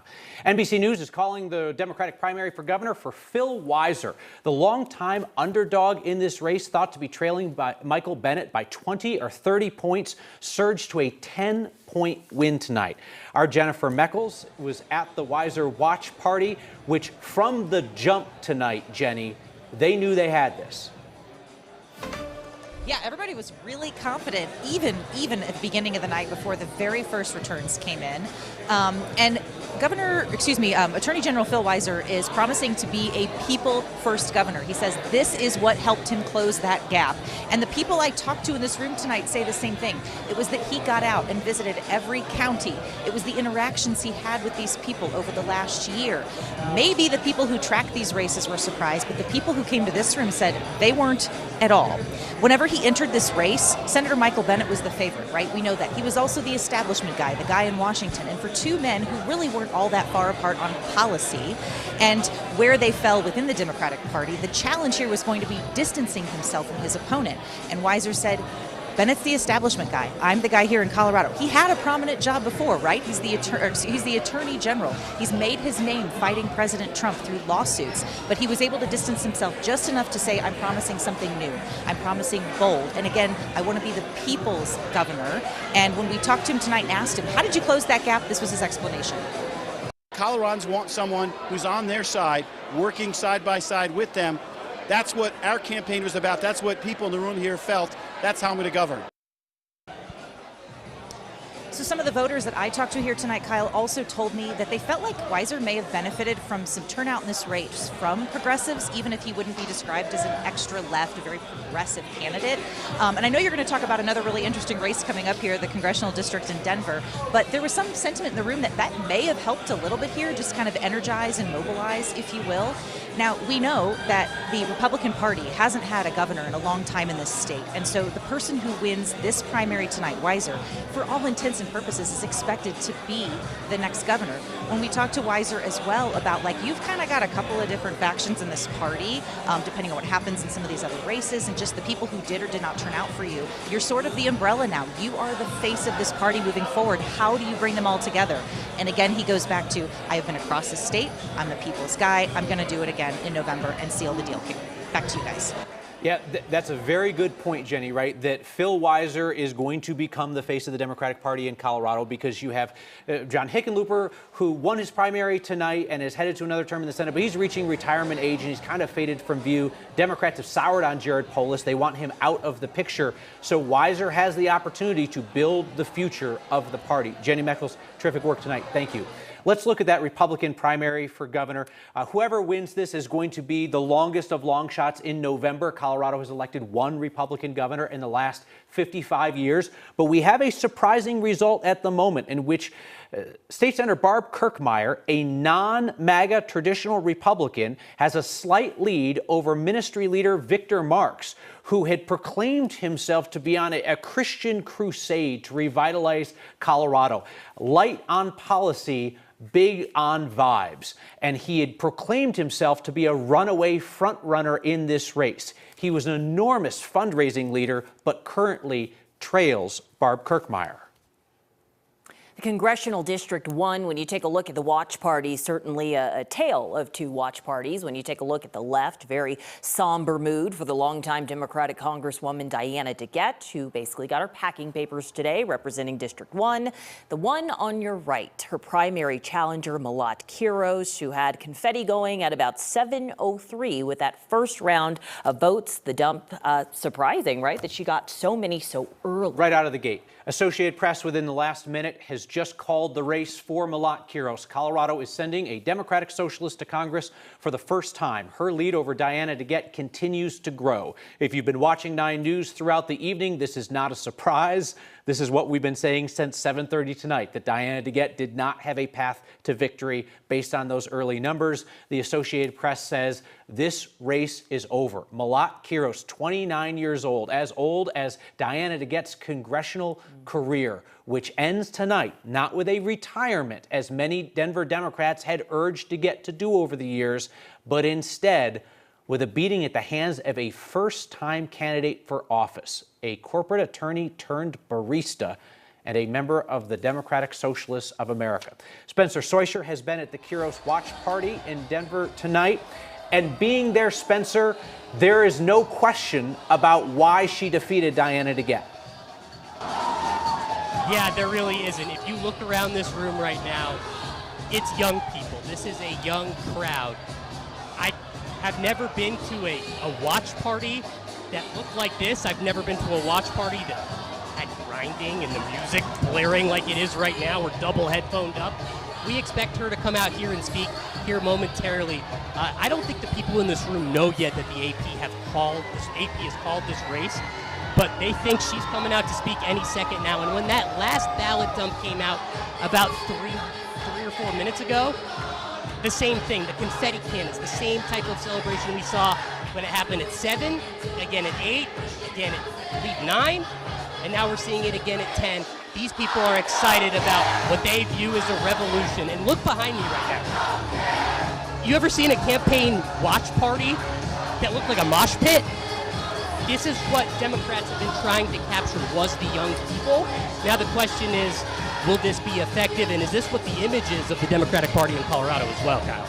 Yeah, and Spencer, this will be the headline that America sees tomorrow, right? That this is a continuation of Democratic Socialist victories in other places, most recently New York City.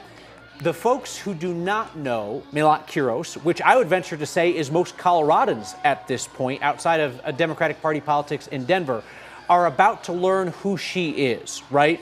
She's very young, she's very inexperienced, she's very intelligent, she's very eloquent, unlike some of the folks that we've seen in New York City who seem to be saying sensationalized things just for shock value. That's not her. She's very dogmatic, right? She is a hard leftist. She is a Democratic Socialist through and through, but she is a very good advocate for her point of view. And I think Colorado and America is about to hear that. Whether or not they agree with her views, they are going to hear those views explained in detail by a 29-year-old barista. Yeah, and I think they're about to hear it on 9 News as well. It looks like she's about to make her way outside of this room where she has been, at least for some period of time tonight. She's been in that room at least once, I know, with a far-left streamer, Hassan Piker, who has really helped boost her profile. He's here tonight. There's been lines around this place of people lining up to take pictures with him. He has some, what some would describe as pretty far-left views on Israel, and obviously Kiros has had to deal with some accusations of anti-Semitism as well. But this is a moment for the Democratic Socialists in Colorado and across the country, right? Right, you're a Democratic Socialist on Denver City Council and in the state legislature, and now soon to be in the Colorado Congressional delegation, because obviously a Republican is not going to be competitive in Colorado's first congressional district. Here she comes on the way. All right. Yep. Go ahead and move your camera if you guys want to move the camera over there. All right. I'm getting out of your way. You do it. Me. You do it. We'll continue to kind of talk about this here as we get the camera ready for Malat Kuros. Right. We talked about how Israel was a central issue of this race. Diana DeGette, who has been supportive of U.S. aid to Israel over the years. Malat Kuros has called for an all-out arms embargo to Israel, offensive and defensive weapons. She has called the actions of Israel in Gaza a genocide. She has said that the October 7th Hamas massacres of Israelis were the inevitable consequence of apartheid by Israel. In an interview with 9 News, she extrapolated that to say that she thought that 9/11, the terror attacks here, were the inevitable consequence of American foreign policy. Let's listen in here. I can't even see who we're talking about here. Okay, this is a campaign staff or supporter. So we'll wait until Kiros gets up there to turn things over to her. But where she really ran into some trouble and some controversy in recent weeks is in an interview here on 9 News, in which I asked her if the Boulder firebombing of elderly Jewish people was anti-Semitism or anti-Zionism. And she hedged and said, I don't know what's in the heart of the attacker. And we heard from a lot of folks in the Jewish community that they found that answer to be unacceptable. And certainly Denver's Jewish community has outreach to Malat Kuros. not a monolithic community, but some in that community feel like she hasn't really listened to their concerns. Not that she's going to adopt their policy positions, but hasn't really listened to their concerns. And I think that answer is going to be replayed. It already is being replayed on Fox News and other places to paint her as an extremist. Her view, you can say it's extreme, right? Meaning outside the mainstream. It is also nuanced in the sense that she will explain to you exactly why she believes what she believes. But a good number of people, including within her own party, hear it and say, whoa, that's unacceptable. But do you think now with this win, she's going to want to appeal to the larger audience here in Colorado, and maybe she strays away from that? It's a great question. I mean, she has had overtures to the Jewish community in Colorado, and Colorado's 1st congressional district has the largest Jewish population of any district in the state. She's made overtures to say, I'm not anti-Semitic. I condemn the attacks of October 7th, even if I think that they were inevitable. You know, I condemn the firebombing in Boulder, even if I'm not willing to say that I believe that it's anti-Semitism versus anti-Zionism. Again, she will be painted as an extreme reactionary. And I think it's fair to call some of her views extreme if you just look at where the rest of American politics are right now.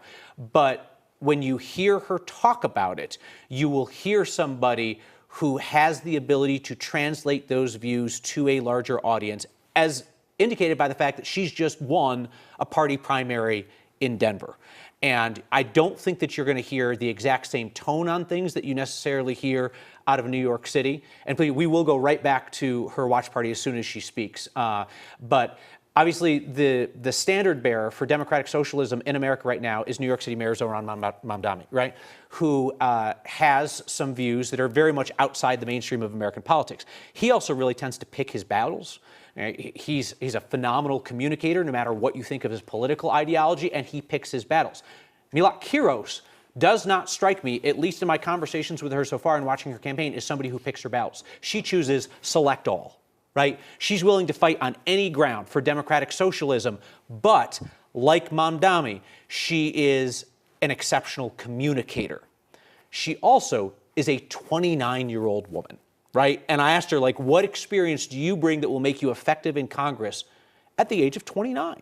Right? And that's young. Well, confidence for one, because she stepped in line, right? There were so many people waiting for Diana DeGette to finally retire and walk away. She didn't do that. And Kiros just said, no, I'm here, and I'm going to take her on. Yeah. Do we have the ability to look back into Kiros' party to see what's going on? So we've got other supporters. Actually, we got other supporters who are talking and who are revving up the crowd and so forth. She got an enormous amount of support from Democratic Socialists outside of Denver, to the point that some establishment people kind of prickled at this, which honestly struck me as funny because Diana DeGette got an enormous amount of dark money from outside Colorado to help her. This was one of those races that within the last couple of weeks nationalized. It became a national race in which Diana DeGette said, help, I'm drowning, you must send me help. What she got was dollars, which she spent on this TV station and others while she was refusing to come in and answer questions here because she didn't want to get tripped up. But she didn't necessarily have the boots on the ground help that could overcome the advantage that Malat Kuros had built by going door to door. Their phone banking numbers were astonishing in the last couple of days. Like, if you are a Democrat in Denver, there's a very good chance that you heard from the Kiros campaign 1, 2, or 13 times. They were very well resourced for a Democratic Socialist campaign, and that's how they beat Diana DeGette. We'll take you to Malat Kuros when she speaks. First, we want to go to our Phil Lipoff, who is at the DeGette watch party. And Phil, that thing was the sound of a deflating balloon from the start tonight. Kyle, it was. The minute we got here, we looked around and said there were about 15, 20 people here. It did not have a good feel, and we got here 6:30, even before that first ballot drop. You were just talking about the dollars that she got, that Diana DeGette got. Dollars don't matter, as you know, when there is a groundswell and when your opponent is saying it's the dollars that matter, it's the corporate money that matters.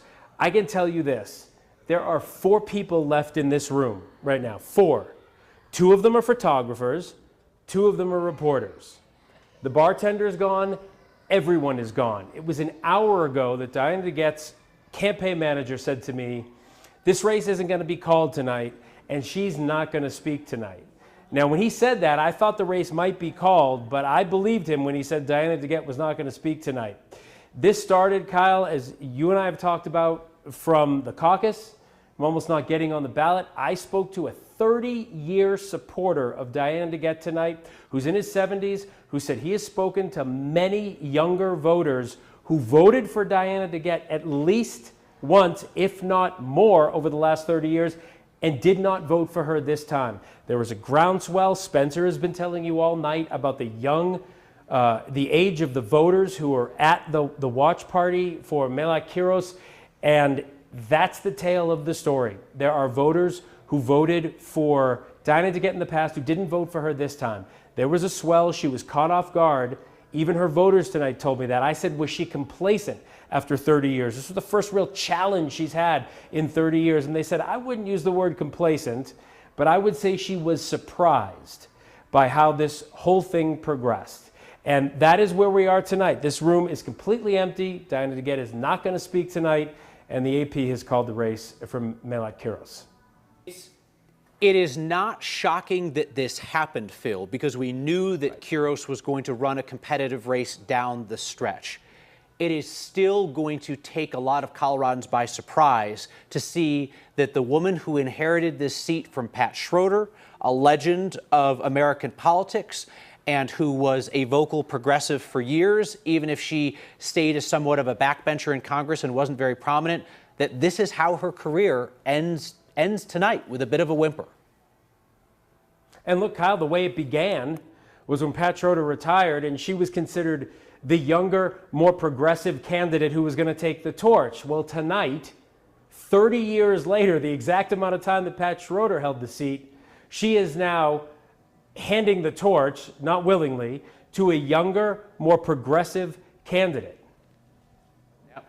Not by choice. And that's how it ends for Diana DeGette. Phil Lipoff, thank you very much. Again, we will take you inside Malat Kuros' victory party tonight. As soon as she speaks, we will hear from the first Democratic socialist ever elected to Congress out of Colorado. We want to take a quick look at the results in the Democratic primary in Colorado's 8th Congressional District. This will be the race to watch in November, one of the few competitive races that Colorado expects between Democrats and Republicans in November. And tonight, Democrats overwhelmingly selected State Representative Manny Rutinel to represent them against Republican Congressman Gabe Evans. Gabe Evans, just the second person to represent that 4-year-old district. It was a Democratic seat for 2 years, Republican seat for 2 years, and then in November, voters will decide whether Manny Rutinel should return it to Democratic hands or whether Gabe Evans should earn a second term. The 8th Congressional District is the 40% Latino and Hispanic district, which stretches from the northern suburbs of Denver up to Weld County. We're going to take a quick break, and we'll be right back.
Malat Kuros is yet to speak in Denver. We'll take you there when it happens. We're also tracking wildfires burning around Colorado right now. Yeah, the Snyder Fire on the Colorado-Utah border is nearly 50 square miles tonight, but it is 10% contained. 3 wildland firefighters, Emily Barker, Nick Hutcherson, and Sydney Watson, died while fighting the fire over the weekend. 2 other firefighters were injured.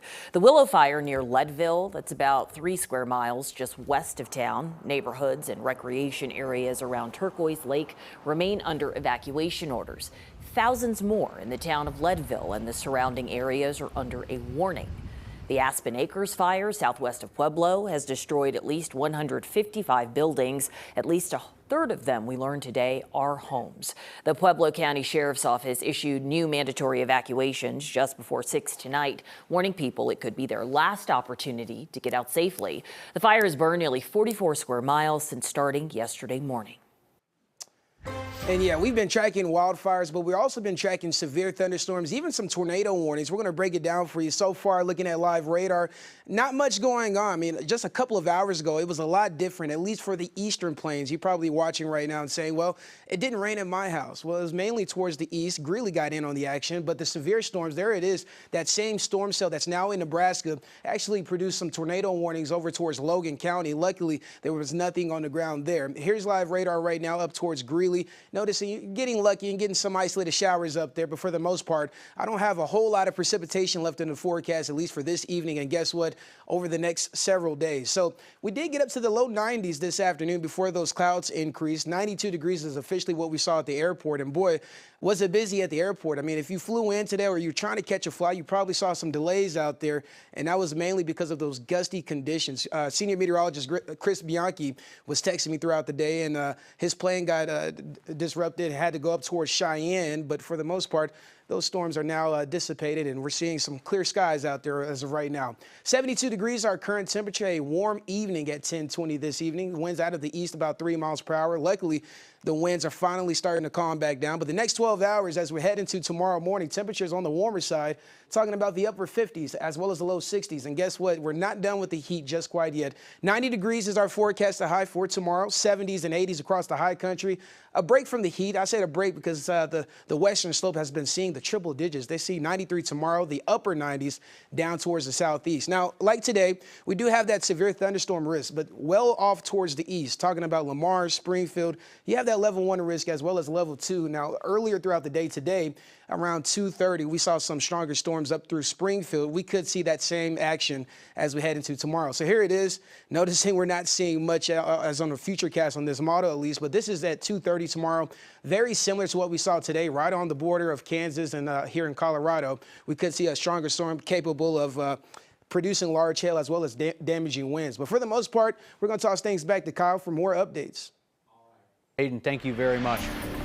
Malat Kuros will be speaking momentarily at her victory party tonight in Denver. The 29-year-old corporate attorney turned barista has defeated Democratic Congresswoman Diana DeGette, ending one of the longer careers in Democratic political history. DeGette held that seat for 15 terms and rarely had a challenger. This year, Malat Kuros pulled off what was long thought to be impossible, and she has changed Denver's Democratic Party structure and Colorado politics in doing so. Let's listen in. This victory belongs to every single one of you!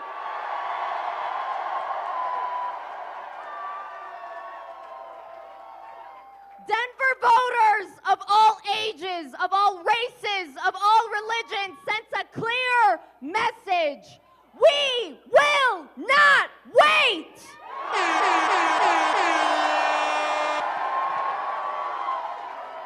We will not wait to take the fight to Donald Trump and the oligarchy.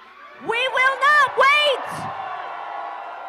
We will not wait to abolish ICE and pass Medicare for all! We will not wait to put an end to the politics of the past, to get big money out of our politics, and to reject corporate PACs and AIPAC.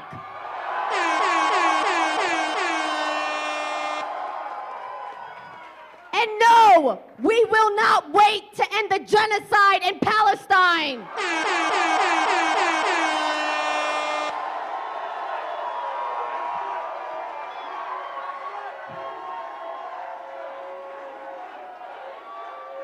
We believe that fundamental change can and will happen if we fight for it.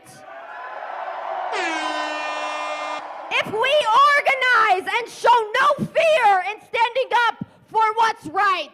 That is the message that Denver has sent to both parties, to Donald Trump, and to the entire country.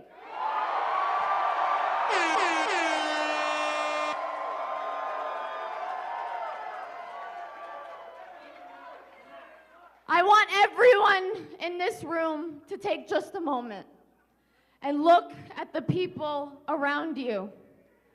Strangers to you just a year ago, just a few months ago. But tonight, together, you are all something else. Tonight, you are proof. 1 year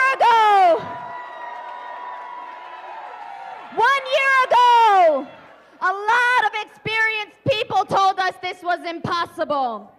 They said you can't win without corporate PAC money. They said you can't beat a 30-year incumbent. They said the establishment and the oligarchy is just too big and too powerful to overcome. That's what they said. But 1 year, 6,500 volunteers, 115,000 doors, 500,000 calls later. You are the proof that the power of organized people beats the power of organized money.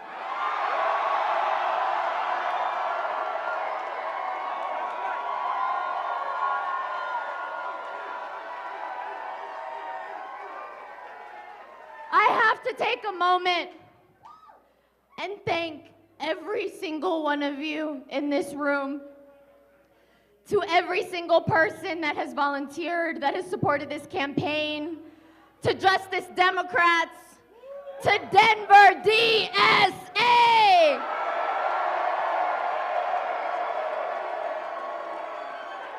To the Working Families Party, to Sunrise, to our incredible team, Matt Group, Rebecca, Howard, Susie, Ellis, Marissa, Lauren, Bill, Jackson, Jay, Ethan, Deep, Sarah, Casey, Michelle, to every single volunteer who knocked on a door, who made a phone call, who talked to your friend, who talked to your coworker, who talked to your neighbor, and made a choice to believe that a better world is possible if only we fight for it.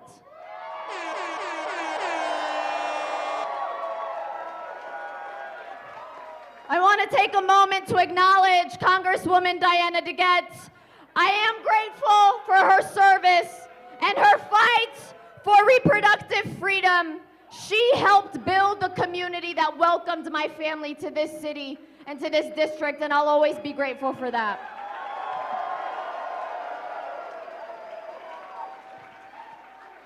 And I want to thank the one and only Senator Bernie Sanders for his support.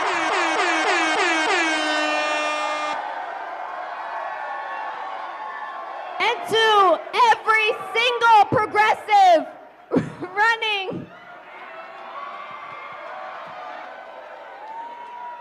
And to every single progressive running for office in Colorado, across the country, across this state, for inspiration, for solidarity. Tonight we saw wins down ballot. We saw Cello win. We saw Iris win. We are winning from coast to coast, from every level of office. We are taking back our party and our country.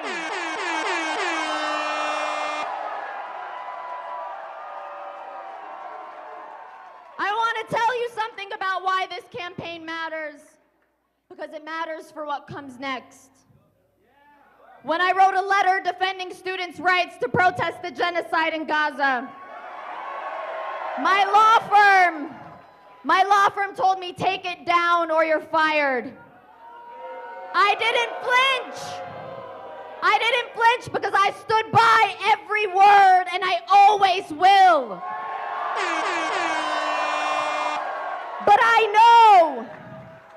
know that will not be the only moment where those in power will tell me to change my tune, to not rock the boat. That seems to happen a lot in Congress. But here in Denver, we stand by our values and we stand with our community.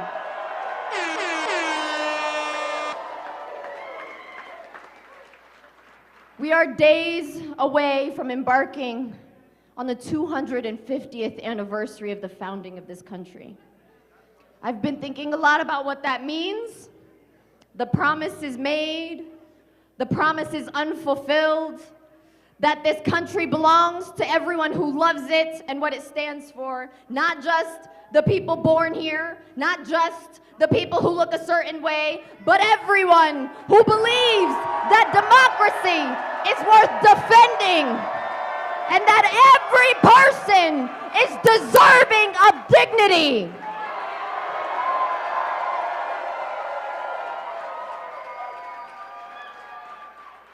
To my incredible family,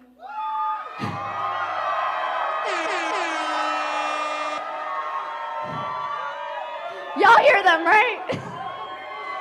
To my parents, to my cousins, to my aunties, to my uncles,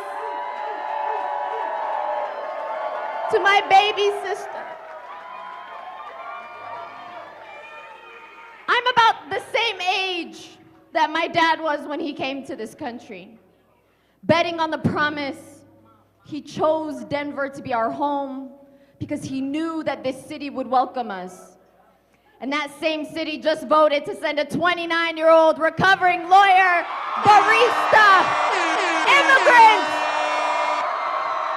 democratic socialist to Congress.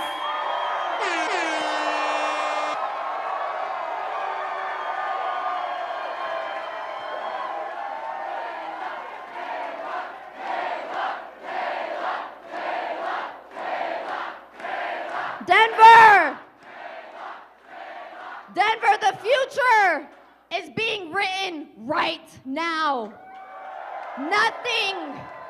Nothing is set in stone. We won tonight, but this is about something so much bigger than this moment, than one moment. This is a movement.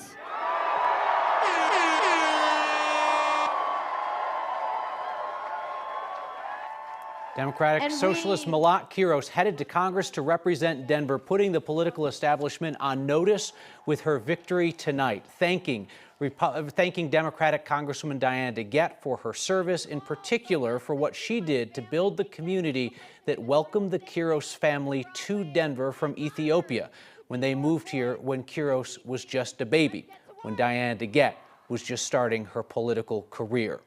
If you're new to Malat Kuros, you just got a taste of her oratory, so you can tell why she's become an effective advocate for her viewpoints.